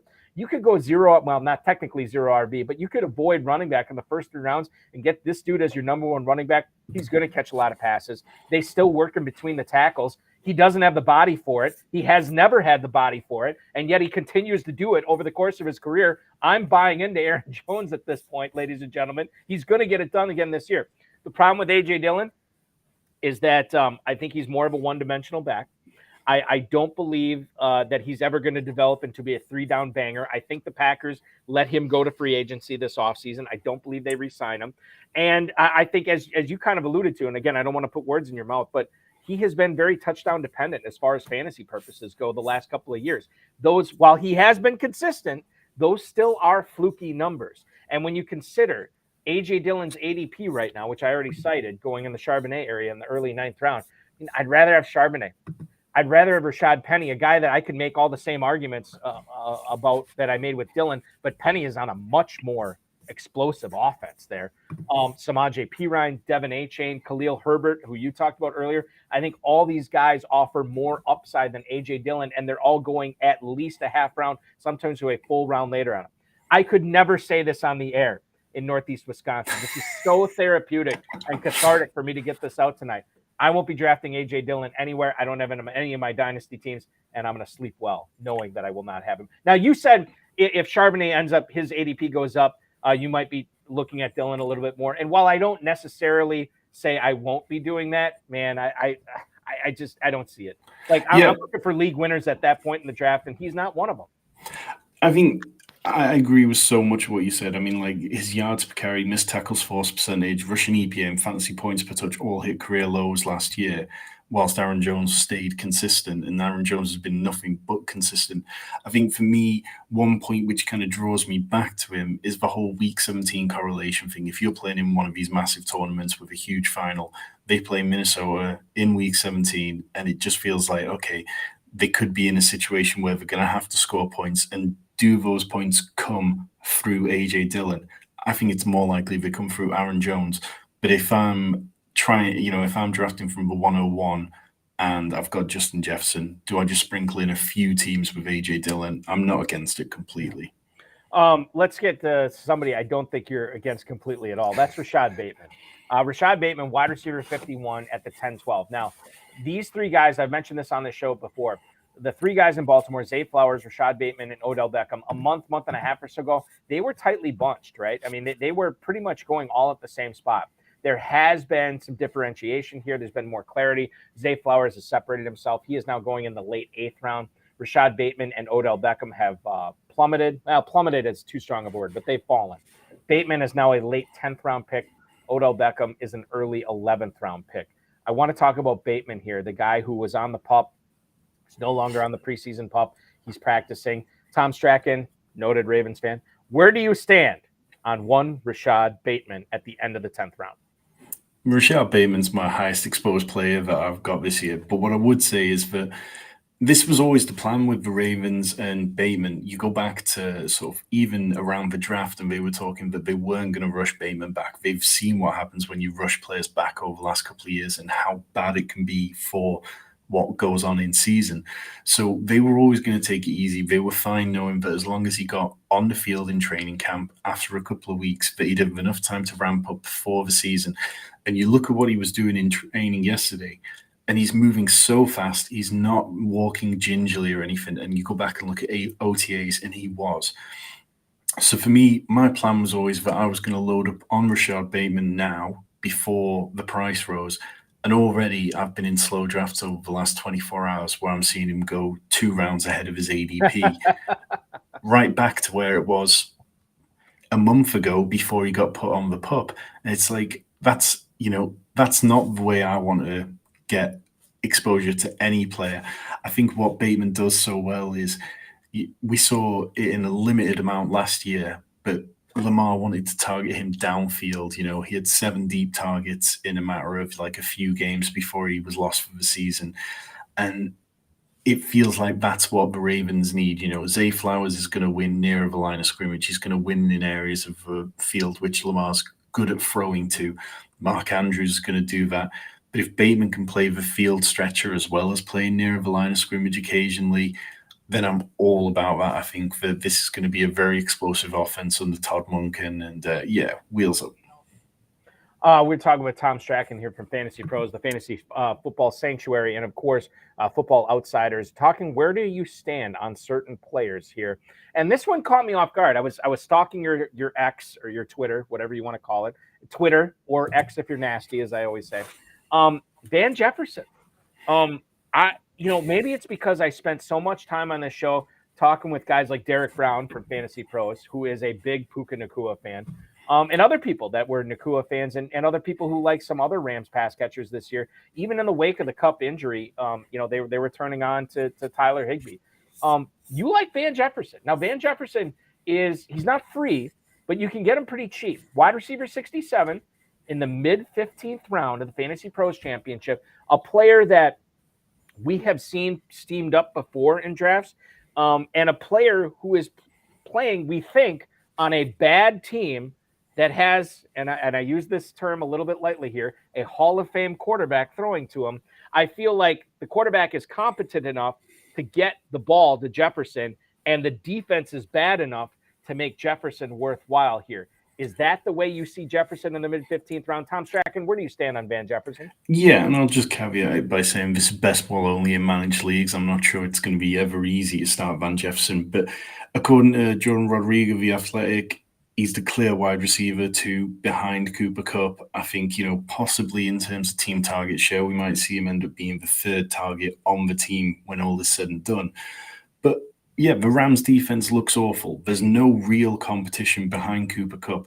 Van Jefferson is going to be out there. They were talking him up last offseason when he got hurt to start the season, but he still ended up being productive down the stretch last year. He was a top 36 wide receiver in 40% of his appearances, and that was in games where Baker Mayfield and John Wolford were throwing the ball to him. So he did as well as could be hoped for last year.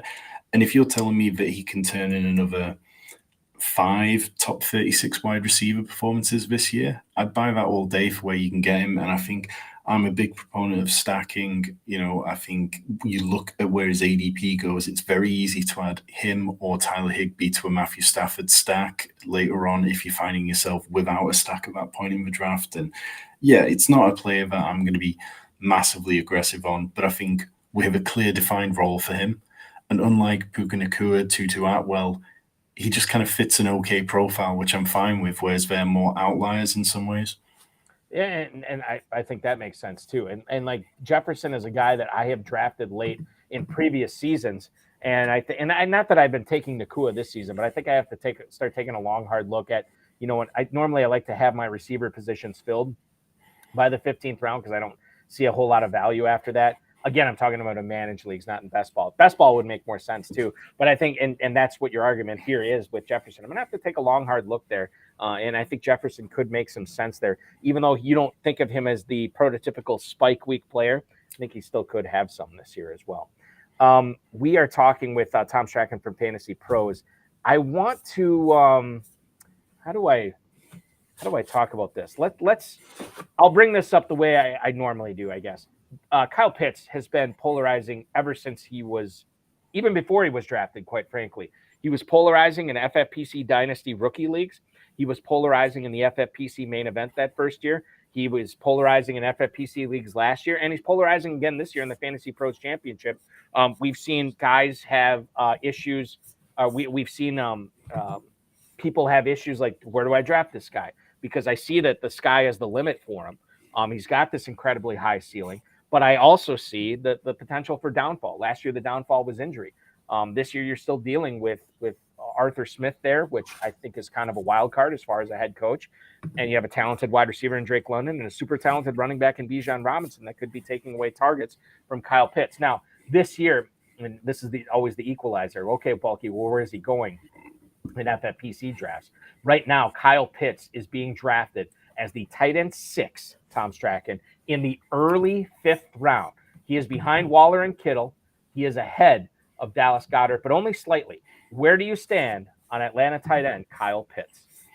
So last year, we were sat here a year after Trevor Lawrence had been hyped up and came into the league and then had extenuating circumstances where Urban Meyer basically ruined his rookie season. And then last offseason, everyone was down on Trevor Lawrence, forgetting what a kind of a prospect he was. And then he goes out and lights it up. And I feel like that's entirely possible for Kyle Pitts. He had one of the best rookie seasons as a tight end that we've seen in the last 2 decades. In terms of fantasy, yes, he only scored, 1 touchdown in the London game. He didn't score a single touchdown for the rest of the year until the Pro Bowl. But he was getting the yardage, he was getting the receptions. Then last year, he had a really strange season. He was second in target share among tight ends last year, but he was 47th in catchable ball rate among tight ends. So the ball was coming his way, but it was just impossible for him to catch it because Marcus Mariota was so trash. And you look at how Kyle Pitts scored, got his receptions and got his targets. He led the position in air yards per game with 81.6, despite only seeing 5.9 targets per game. So that's telling you that he was seeing the ball being targeted downfield. He was seeing those big, big passes, which is giving him that sort of 81.6 air yards per game. Now, yes, Desmond Ridder is going to be quarterback, but if the Falcons keep targeting him downfield, there aren't too many tight ends who really see those kind of deep downfield shots like that. And that's something which really can just be explosive for the position. You look at Dallas Goedert, and so much of Dallas Goedert's fantasy production comes on screen passes because they use him so heavily there. I would take Kyle Pitts and the sort of 40, 50-yard passes all day over him. But it is very much being aware of the fact that Desmond Ridder could also just be a complete mess this year, and it could go very badly. It could, and that's why Kyle Pitts is so compelling. I want to make Kyle Pitts the guy that is going to be the most polarizing player in FFPC tight end premium drafts every single year of his career. I think that would be what a hook to hang your hat on, right? With Kyle Pitts this year, we'll see what happens with that. But I think you bring up a lot of good points there in regards to how you handle him in FantasyPros championship drafts. All right, I want to, against my better judgment, I'm going to go back to the well here and ask you about Lamar Jackson. Lamar Jackson, I think we talked about this at the top of the show in regards to Joe Burrow, that Jackson was behind Burrow, then coupled, with Jackson's contract being resolved, and then Burrow's injury, Jackson has moved ahead of Joe Burrow right now. He is being drafted as the 4th quarterback. Hard for me to believe he's going to get up to QB3 to surpass Josh Allen. He would have to move up basically 3/4 of a round to do it, and I don't see that happening. I also don't necessarily see Herbert or Burrow catching him anymore. So I think he's pretty comfortably going to be drafted as an early, maybe a mid 4th round pick in the FFPC main event, the FantasyPros Championship, as the 4th quarterback off the board. How do you stand, or where do you stand, I should say, Tom Strachan? Where do you stand on Lamar Jackson this year? All the chips are in. I mean, you look at what Lamar Jackson's got now. In his MVP campaign, he was throwing the ball to Mark Andrews, Hollywood Brown, and then it was Willie Snead, John Brown, Seth Roberts. Now he's got Zay Flowers, Odell Beckham, Rashad Bateman, who's healthy, as we've said, Mark Andrews, and Isaiah Likely. That is so much better. But he's also got a new offensive coordinator. And the key with the new offensive coordinator in Todd Monken is that John Harbaugh talked frequently after he'd hired Todd Monken about how it was important to find somebody who could play at a higher pace. Greg Roman would get to the line of scrimmage and the plays would come in so slowly and they'd be so long. The verbiage on them took forever to regurgitate. The Ravens, I think they were 3rd in pre-snap penalties last year. And now Todd Monken is somebody who loves playing fast, loves playing at tempo. He loves to use the screen game. The screen game is something that's never been there for the Ravens. So much so that when the Ravens are playing, if they ever ran a screen pass, every Ravens beat reporter would just have to tweet about it because it was such an unusual event. So now if you're saying that, okay, he's going to give Lamar layup throws as well as unlocking the passing game so that wide receivers aren't running into each other, then that should be exponentially better. And then also, I think some people look back at what Lamar did last year and they go, okay, well, he only got 20.3 points per game. But if you remove a game where he left because of injury after playing 13% of the snaps, then it jumps to 21.98. That's a 10% rise pretty much at the quarterback position. That is not insignificant. And I think it's fair for him to be that QB4. It seems like where he's settled is fine. I mean, as a Ravens fan, if he climbed higher, I'd be drafting him still. But yeah, I think when you look at the quarterback position as a whole, the top three are very difficult for me to draft because of the opportunity cost of doing so. But Lamar, the Justins, and and then even down to Trevor Lawrence, that's a tier where I want lots of those quarterbacks as often as possible. You are the expert on the Ravens on this show. Can you offer our viewers any insight into, and if there's no player here, Tom, that's fine. Just let us know. Is there a player that's either being criminally underdrafted or egregiously overdrafted as a member of the Ravens this year that you just don't see the outcome that FFPC players are seeing with how these players are treated in fantasy? Is there somebody that we should be looking to fade or target here? Well, Gus Edwards, he's not going to be a nothing this year. The gap between J.K. Dobbins and Gus Edwards doesn't make sense. You look at between where you can take J.K. Dobbins and where you can take Gus Edwards, there's three members of the Bears backfield who are all being drafted in that range. There's Miles Sanders, Chuba Hubbard, stuff like that. There's all these backfields where you've got multiple members, but Gus Edwards is being written off probably because he isn't a player who's ever going to give you like pure the nut ceiling outcomes. I think, even if J.K. Dobbins doesn't play, what is the ceiling for Gus Edwards? But if you're looking for a guy who's going to pick up 5 yards per carry as he's averaged throughout his career and look to be a touchdown threat, then that's Gus Edwards. And yeah, I think he's definitely undervalued. Aside from that, if you're in the deeper leagues, like the 28 round drafts, someone like Nelson Aguilar has consistently been playing well during camp. The beat reporters all think he's possibly surpassed Devin Duvernay as the wide receiver 4 in that offense. And if you're looking for just to backdoor your way into a slight stack, if you've missed out on some of the more prominent targets, then Nelson Aguilar's been paid enough that he's going to be on the roster. He's going to be out there at times, and he could have his opportunities. And that, if you had Aguilar on your bingo card tonight on the High Stakes Fantasy Football Show, congratulations. I didn't see it coming, but you never know what's going to come with Tom Strachan here from FantasyPros, the Fantasy Football Sanctuary, and of course, Football Outsiders. Let's step out, take our final break tonight.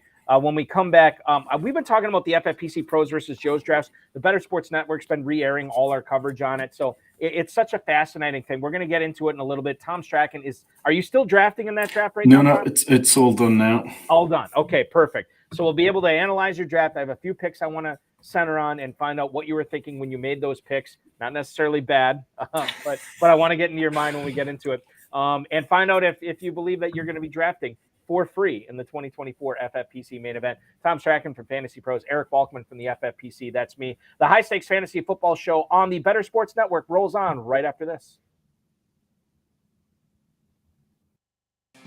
The Detroit Lions select Sam Laporta, tight end, Iowa.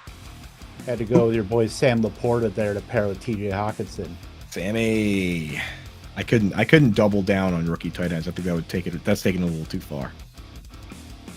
This could be one of the most exciting rookie tight end classes in a while, just based on the archetypes of these guys, and the Dalton Kincaids and the Sam Laportas. Obviously, Green Bay drafted 2 themselves with Tucker Kraft and Luke Musgrave. So after Kincaid, I would say is probably the consensus with tight ends. Like, who do you like as far as the best ball, like end of best ball? Do you like Laporta, or is there anybody else you like more? I do like Laporta. We're looking for guys that can be a top 2 target on their team. So any path, any argument you could make, right? So you can make the argument that Dalton Kincaid is going to be a top 2 target with after Stephon Diggs. You can make an argument that with Jamison Williams suspended, now Sam Laporta is just going to play straight up wide receiver. He looks like a wide receiver. Why can't he line up out wide at split end, right? It's like Marvin Jones and Amon-Ra St. Brown. I would also throw another name in the ring, and I don't mind, since we're doing this for the fans, for the kids. He's still on the board. Luke Musgrave on your Packers. They're not super loaded at wide receiver. We like the guy Reed they drafted, but you never know. So why can't Luke Musgrave be a big slot? In fact, they drafted 2 tight ends, Tucker Kraft and Luke Musgrave. Tucker Kraft is more of an inline guy. They might just go 2 tight ends right away. Tucker Kraft inline, Luke Musgrave in the slot. Why can't he be a target monster for Jordan Love? So those are the guys, those are the conditions that you need for a rookie tight end to succeed. They need to not only be the best pass catching tight end on the team, but a top 2 pass catcher on the team outright. That's how you get Kyle Pitts. Evan Ingram as a rookie was top 5 because Odell Beckham Jr. hurt his knee 4 weeks into the year. So that's the formula. We're looking for guys that can actually be a top target right away. Otherwise, we're playing the sit and wait long-term game, which is what you're doing with guys like Michael Mayer.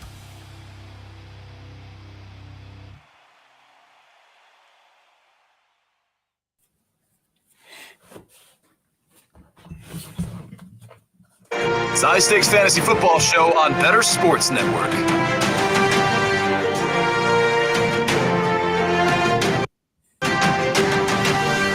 Minutes remain in tonight's broadcast before we get over to Garrett Price and his merry band of Dynasty nerds at the top of the hour. That's what's going on here in the Better Sports Network currently. You are watching the High Stakes Fantasy Football Show. I am Eric Balkman from the FFPC, High Stakes Fantasy Football Hour, RotoViz, High Stakes Lowdown, and I'm talking with Tom Strachan from FantasyPros, Football Outsiders, and of course the Fantasy Football Sanctuary as well. Hanging out tonight, we've gotten into a lot, Tom. We've gotten into the latest around training camps. We've talked about the running back report. I think we've analyzed that pretty well. We found out where you stood on a lot of players. And now I think there's nothing left to do, basically, but analyze your fantasy football players championship pros versus Joe's draft. Now, was this your first year in it, or had you been in it before? I forget. Yeah, this is my first year. Really appreciated Darren Armani asking me to be part of it. It's it's such a prestigious draft, and there's so many incredibly smart people, not just the analysts, but the people who end up in there as well. It was definitely great fun to be a part of. And I'm glad you were. Now you were in. We covered all 6 of the live drafts on the HSFF hour, and obviously, if you're watching the BSN, you're going to be able to see a lot of them re-aired here. We did not get a chance to cover your slow draft, and I always like to talk a little bit about the slow draft because it doesn't get the exposure that it does. Now, you had the second pick. You were drafting between, let's see here. You're drafting right behind Jeff Howell, who I've talked to before, a long-time accomplished FFPC player. You take Justin Jefferson at the 102. Okay, no surprise there. I totally get it. Chris Olave comes back to you. That's on par with ADP. Get that there. So you start off your draft with a couple of running backs. Now, I'm going to use the ADP I'm going to utilize for this is basically I don't want to say a mirror image, but the best ball tournament that we have going on at myffpc.com, $125 to enter a $200,000 grand prize. That's the closest ADP we have to the pros versus Joes. Normally in that draft, Breece Hall is going at the end of the third round. You took him early here tonight. Not tonight, but you took him early in the slow draft at the 302 as your number 1 running back. There are other running backs out there, Jacobs, Stevenson, Gibbs, plenty others. We even looked to the 4th round. ETN and Harris were still out there. Can you talk a little bit about why you like Breece Hall at that pick at the 302? I think, this was pre the Dalvin Cook visit. Mm-hmm. So basically, I think I had about a day after I took Breece Hall, the Dalvin Cook visit came, and then his ADP started to slip a bit. So it definitely didn't feel great at the time. Now I kind of feel fine about it. It feels like if the Jets were going to add someone, they would have. But we saw Breece Hall just looked like an absolute monster last year. He was so good. He was everything that the Dynasty community had been hyping him up to be for years. And when he came in as a prospect, he was fantastic. He took over that role very quickly. And when I think about Breece Hall, I just think about Aaron Rodgers and Aaron Jones. And I just think that is exactly what we're going to see. I think we're going to see him be truly dominant down the stretch. I haven't taken huge amounts of Breece Hall this year. I'm kind of like at about average 8%. I haven't taken any Javonte Williams this year because I'm kind of, I got burned by J.K. Dobbins last year on players coming back from ACL, so I've not been aggressive. But all the people who know better than me when it comes to sports science are suggesting that Breece Hall's ACL was a very clean tear. Mm-hmm. He can recover from it a lot easier than Javonte Williams or J.K. Dobbins. And I just felt being at the 3-2, Justin Jefferson fell into my lap. I expected that he would have gone 101, and I was probably going to take Travis Kelce at the 102. Chris Olave was another player who I definitely very much liked. It was between him and Devonta Smith for me, and I just edged towards Chris Olave. But then Breece Hall, these running back rooms on FFPC can be, the drafts can be a lot more running back heavy than on a lot of other platforms. And I'm very comfortable with a lot of different strategies, but I was also aware that sitting here at 3-2, if I had no running back, by the time it came back to me, I could have been looking at somebody like Aaron Jones, Alexander Mattison to be my running back one. That wasn't something which I particularly wanted. When you moved on from the Breece Hall pick in the 3rd round, I'm not going to move any further than the 4th round here. And I think we can lump this in with your 5th round pick. At the 411, you take DJ Moore, and then you grab Justin Fields at the 502. The quarrel, and not necessarily a quarrel here, the issue that I look at here with the DJ Moore pick, he was going on average at the 509, so you're drafting him not quite, but almost a full round ahead of ADP.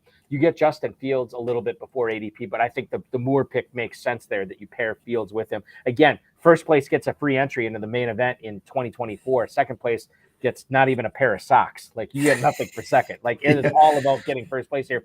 Can you talk a little bit about the DJ Moore pick here at the end of the 4th round?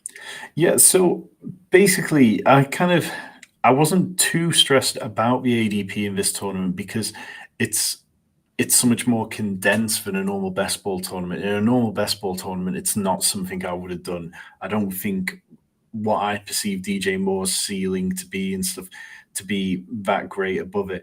But when you look at the wide receivers that I perhaps took DJ Moore ahead of, DeAndre Hopkins, who, is with the Titans, who could be a complete mess. Drake London, who the Falcons, yes, Desmond Ridder could be a mess. And Chris Godwin with Baker Mayfield, it could be a mess. I kind of view it all as a bit of a tier. And DJ Moore, I felt confident that if I took DJ Moore there, I was going to get Justin Fields on the way back around in the 5th round. And it's not something which I've done a lot of, but I don't mind just taking a shot in a tournament like this where I am swinging for the fence and I want those ceiling outcomes. Like, if this is where the magic happens and I don't have a lot of exposure to this stack across my best ball exposure, like, that's fine. This is one of those kind of prestigious tournaments that if I win this and I've got a place in the main event next year, that'll make up for being wrong elsewhere. Right. Yes, it's true. It will. It 100% will. Fast forward to round 6 here. At this point in your draft, in the first 5 rounds, you had 3 receivers. You had Breece Hall. You had Justin Fields. In the first segment tonight, we talked a very little bit about DK Metcalf, and you said how you were higher on Jackson Smith-Njigba, and you proved it right here with the JSN pick. You take Jackson Smith-Njigba tonight not tonight, but in this draft, you take him at the 6'11", right? And Smith-Njigba normally go, oh no, that's right on par, 6'11". I don't know what I was thinking here, but I guess maybe I wanted to bring it up with you because I wanted to figure out why you like Smith-Njigba, a guy that you took just 5 picks after Tyler Lockett went. What do you like about the rookie in Seattle this year? So the Seahawks went out. They knew they needed a slot receiver. You go back and look at who they played out of the slot last year, and it was players like Marquise Goodwin. It was just like, I think even Laquan Treadwell at one point was the leader in a game for players playing out of the slot. They knew they needed somebody. Jackson Smith-Njigba's elite. He's an elite target earner. He outproduced Garrett Wilson and Chris Olave the last time he was healthy in college. And the Seahawks don't have that. Shane Waldron, who's the offensive coordinator, he came across from the Rams, and he'd been there when Cooper Kupp was breaking out. Like, he saw what having an elite slot receiver can do. And everybody talks, okay, well, the Seahawks prefer to play with 2 wide receivers, 2 tight ends. But they didn't have that option last year. They didn't have the player who can be out there and win in the area of the field, which Geno Smith's really good at targeting. I think in full PPR, I really like that bet. I think it's going to become a pure volume play down the back, sort of like 9 of the fantasy season. I think he's going to eat into Tyler Lockett's production. I think he's going to eat into DK Metcalf's production. And I think he's going to be the clear wide receiver 1 out of rookies when all's said and done. And you could be right on that. I remember because they all went bang, bang, bang, bang in that first round of the NFL draft. I was hosting an NFL draft party for my radio station locally. I'm like, God, all these guys just went right in a row tonight. It's so weird to see. But that's the way it happened. And Smith-Njigba, obviously coupled with Lockett and Metcalf and obviously Charbonnet, a pass catcher. Man, I kind of like Geno Smith. I've been waiting on him too long, Tom, in drafts this year, because I think Geno Smith is in for another good year given the players around him. Yeah, definitely. I think he's being undervalued. I think, for people like me who dabble in the efficiency metrics, he was such a smash hit last year, and it's very easy to go, okay, well, we haven't seen him do it for a prolonged period of time, so maybe he's going to fall back to what he is. But in the point of the 2021 campaign, when he was covering for Russell Wilson, who was out for a few games injured, he was pretty similar to this as well. Like, most of his advanced stats were very similar to what he did last year. So we've seen enough now, but we should be able to count on it. In my on-air and off-air life, I really hesitate to use the word hate, so I will not use it here. But I will say this. I have a love, strong dislike relationship with Samaje Perine this year. Perine was a guy last year, Tom, that I picked up in a lot of my dynasty leagues as the injury away type guy behind Mixon, and I never cut him. I still have him on a lot of these teams. And obviously when Denver signed him, quite frankly, early in free agency, I'm like, okay, we might have some with Perine because Williams shredded his knee last year. There's no way he's going to be ready in time for the start of the season. And then we get the news reports, whatever it was 3-4 weeks ago, that Williams is going to start practicing right away when training camp starts, and he's going to play in preseason games. I would have lost that bet every single time last year if you told me that Javonte Williams was going to be playing in preseason games in 2023, and yet here we are. He is going to do it. Perine, as a result, has fallen a little bit. Perine, you get him tonight. I keep saying tonight as if this draft's going on. Perine, you get him at the 902 in this Pros versus Joe's slow draft. And I got to tell you, I still think there's some value there, even with Williams. And maybe you're not sold on Williams' ACL repair or Williams, not his repair, but how well he comes back from it and how well he performs. And maybe there is some fantasy goodness with Perine here at the 902. Yeah, definitely. And Stefania Bell of ESPN said it, I think it was last week, she was talking about there's a big difference between being back out there and playing how you did before the injury, and it's going to take a lot for him to get back there. And I mean, I just can't fathom why Sean Payton wants to play him in the preseason either. J.K. Dobbins, he had his injury in a preseason game. This is not like it's crazy to me. But when you look at Perine, he had an identical offer from the Bengals to go there and go back this season, but he chose to go to the Broncos because Sean Payton personally pitched him on how he likes to use two running backs and how productive he's had two running backs be over the last few years. Then you look back at what Perine did last year. He had 4.2 yards per carry to Joe Mixon's 4.0. He had 26 missed tackles to Joe Mixon's 33, but on 110 fewer attempts. He also outproduced Mixon in yards per reception with 7.6 to 7.3. He's shown that he can play in all areas of the game. And I think if Javonte Williams is slow to start the season, then Samaje Perine can get out to a good start. And I particularly like pairing him with Breece Hall, because if Breece Hall is slow to start the season, if he misses a bit of time, then Samaje Perine is somebody that I've paired consistently this season with players like Alvin Kamara, with Breece Hall, not with Javonte Williams, because I don't want that running back duo on a best ball team. But yeah, just looking at a little bit of game theory like that and to give myself a way out on those first few weeks. How do you fall in on the Denver? Because I'm kind of buying on the Denver bounce back this season and the offense in general, because they can't be as bad as they were last year, Tom. They just cannot be. So I like Russell Wilson for a bounce back. I think Sutton, we're getting a lot of glowing reports about Sutton. And what's interesting about Sutton is even with all this positive hype about Cortland Sutton, everybody's still, not everybody, but the large plurality seems to say that Jeudy is the number one receiver there. We talked a little bit about Dulcich and Troutman in the first hour. What about the Denver offense just sort of in a vacuum this year as a whole? What do you think of that?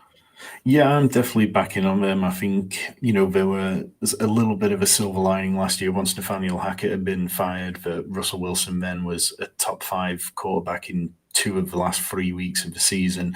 Jerry Jeudy for like the last 6-7 weeks of the season was producing at the same rate per touch as Justin Jefferson was. He was 2.7 PPR points per touch.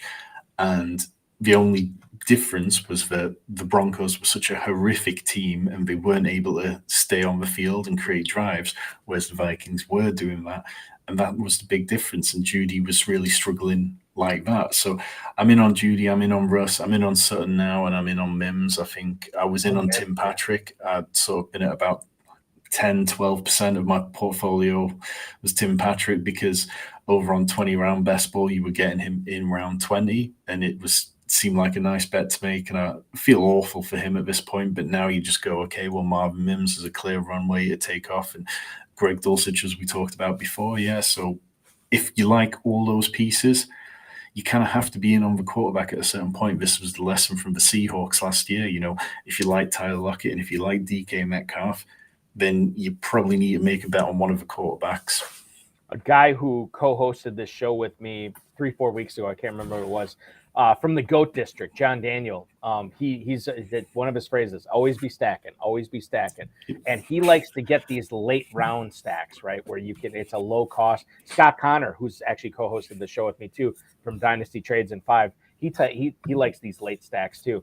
And you get one in the Pros versus Joes draft here. Curtis Samuel in the 15th, Sam Howell in the 16th. How much of that was planned? How much of that were you targeting? And what is sort of your portfolio looking like in regards to late round Samuel and late round Howell this year? Yeah, so Curtis Samuel's a player who won me a good amount of money in championships when he was with the Panthers. He had those years where he was being used in the backfield and he was also being used as a receiver. And he was a versatile player, and then he went out onto the free agency market, made a decent amount of money, and things didn't really seem to click for him necessarily. But I think pairing him with Eric Bieniemy, an offensive coordinator who can be very creative, and also knowing that Sam Howell is going to need somebody close to the line of scrimmage. Terry McLaurin and Jahan Dotson are fantastic weapons downfield. I think that those are really going to be explosive. But in PPR format, sometimes you're just looking for somebody who can get you 5 receptions near the line of scrimmage and just stop you from taking a 0 at the position. And Curtis Samuel feels like somebody who can do that. I think it's not a stack which I have a lot of. I'm good friends with Colm Kelly of Rotoviz, and he and the guys over at Rotoviz are very high on Sam Howell, and I've got a lot of respect for them. And when I listen to them talking about how high they are on Sam Howell, every now and again, you just have to take a step back from your own opinions on a player. And for me, Sam Howell wasn't able to earn playing time last year when Carson Wentz was injured, and it took literally Taylor Heineke telling the staff that Sam Howell should start the final game of the season for Sam Howell finally to get his first start, where he completed like 11 out of 17 passes, rushing touchdown on the floor. But if people like Sean Siegel that convinced that Sam Howell can be something special in a 3-quarterback build, I don't mind adding him in. Bear in mind too, in the 2021, the inaugural FFPC best ball tournament, I don't think I'm making this up. I think this actually, I know it happened. It's a matter of if it happened in 2022 or 2021. I think it was 2021. The best ball tournament, Rotoviz finished 1-2, right? It was Connor O'Driscoll, I think. Yep. That's right. First. And then second was Calm and Siegel. It was Calm and Siegel on the same team. And there's that's right. Yeah. Too. I can't remember. Yeah, I think it was maybe Mike Beers. Oh, it could have been Mike Beers. Absolutely, yeah. And it was just wild. Like, we have never had a tournament at the FFPC where it's like it's industry guys right up at the top. It was like the greatest bumper sticker you could ever produce for Rotoviz in history. So that was fantastic. But I know you draft a ton of best ball. You have been very successful at best ball. Pros versus Joes is kind of a unique best ball. You only have 12 teams in that league. Can you kind of speak to larger tournaments? And whether that's in the FFPC or elsewhere, can you kind of tell a little bit about your strategy? Somebody who maybe is looking, maybe not to become a volume player, but to enter it for the first time this year, maybe draft a few teams in a national best ball tournament. What are some tips and tricks from Tom Strachan that they need to remember? The first thing is always to just take some time to understand the format properly. So I'm a big fan of the FFPC Superflex Best Ball contest. Like, that's one which I'm always drawn to. I think because for years I've played Superflex Fantasy. So for me, it's very easy to transition from just normal Superflex redraft leagues to Superflex Fantasy. So whether it's doing something like that or whether you need to just look at it and go, okay, well, I prefer playing single QB. There's so many options out there that yeah, you just find the ones that are right for you, whether that's starting off on $1 drafts or $5 standalone drafts, bits like that, and just get used to drafting at pace, get used to drafting slow draft, and get used to being thoughtful about your picks. The moment that you start going, okay, what does this pick mean for the rest of my draft? What does this pick mean for my portfolio? What does this pick force me to be? Like, you can do anything you want in the first 2-3 rounds, but after that point, it becomes, how am I allocating my picks at this point? What kind of structure is it forcing me into? And as soon as you start being mindful like that, you tend to see far better results as you go. And I think that's important to remember. Stacking is obviously important for you in best ball too, right? Oh, yeah, definitely. I mean, I'm a huge proponent of stacking. I think Mike Leone have established a run, did some great work this year, looking at these large field tournaments and talking about how, adding stacks increases your win rates, it increases your ability to just go nuclear in the final. Because when we do get to these playoff tournament sort of bits where it's week 15, 16, 17, you have to consider how many people you're playing. Whereas, on the FFPC, some of these tournaments, you're only playing against 50 people. But you look at some of these other platforms, you can be playing against 1,400 other people. And it's much more like an individual DFS contest at that point. So you not only need to be stacking, you need to be looking at your bringbacks and week 17 correlations. And whether that means that you go full sicko mode and you start memorizing the week 15, 16, 17 sort of games, or whether it just means paying it a slight bit of attention. These are all little ways that can give you an edge towards winning. You know what we got to do, Tom? One of these times we got to get you out to Las Vegas when we have the FFPC live events at Planet Hollywood. We have a single 12-team closed tournament called the Bare Knuckle Tournament, and it's literally 12 people at a table, no phones, no computers, no iPads, no devices, no paper, no pens. It's literally everything in your mind, and you got to make it through 28 rounds of absolute terror in that. And it's a lot. I think a guy like you would just eat that up. That sounds fantastic. Yeah. But we will continue to follow you on Twitter at NFL_T-Strack. We'll continue to listen to the fantasy football and watch the Fantasy Football Sanctuary stream on YouTube, and check out all your work at FantasyPros and Football Outsiders. This has been so much fun tonight, and I understand it's almost 2 a.m. there. I'm going to let you go and let you get some sleep, Tom. Thank you so much for joining me tonight. No, thanks for having me. It's been great. From across the pond, Tom Strachan from Fantasy Pros, Football Outsiders, and of course, the Fantasy Football Sanctuary. I want to thank him. I want to thank our producer, Anthony Rivera, who held it down behind the glass tonight. Next week, 7-6 Central, we will be here, myself and our colleague, Andrew Cooper at Coupe Fiasco on Twitter or at X from Fantasy Alarm. He will co-host the full 2 hours next week. That's going to be a lot of fun. All right. Pair of $1 million grand prizes up for grabs. $1 million in the FFPC main event, $1 million in the Fantasy Pros Championship. And in that Fantasy Pros Championship, drafts are filling every day, including some yet tonight if you want to get in. $350, and you can turn that into $1 million this year. First time we've ever done that. Make sure you're registering now at myffpc.com, along with the Dynasty Leagues that we have there from $100 all the way up to $5,000. That's going on over at myffpc.com. 1,400 plus leagues, 10 plus years. Not a single league has ever folded in Dynasty. And we got closed 12-team leagues, a couple of best ball tournaments there as well. Thanks so much for watching, everybody. We will be back next week. Garrett Price and the Dynasty Nerds are up next, only on the Better Sports Network.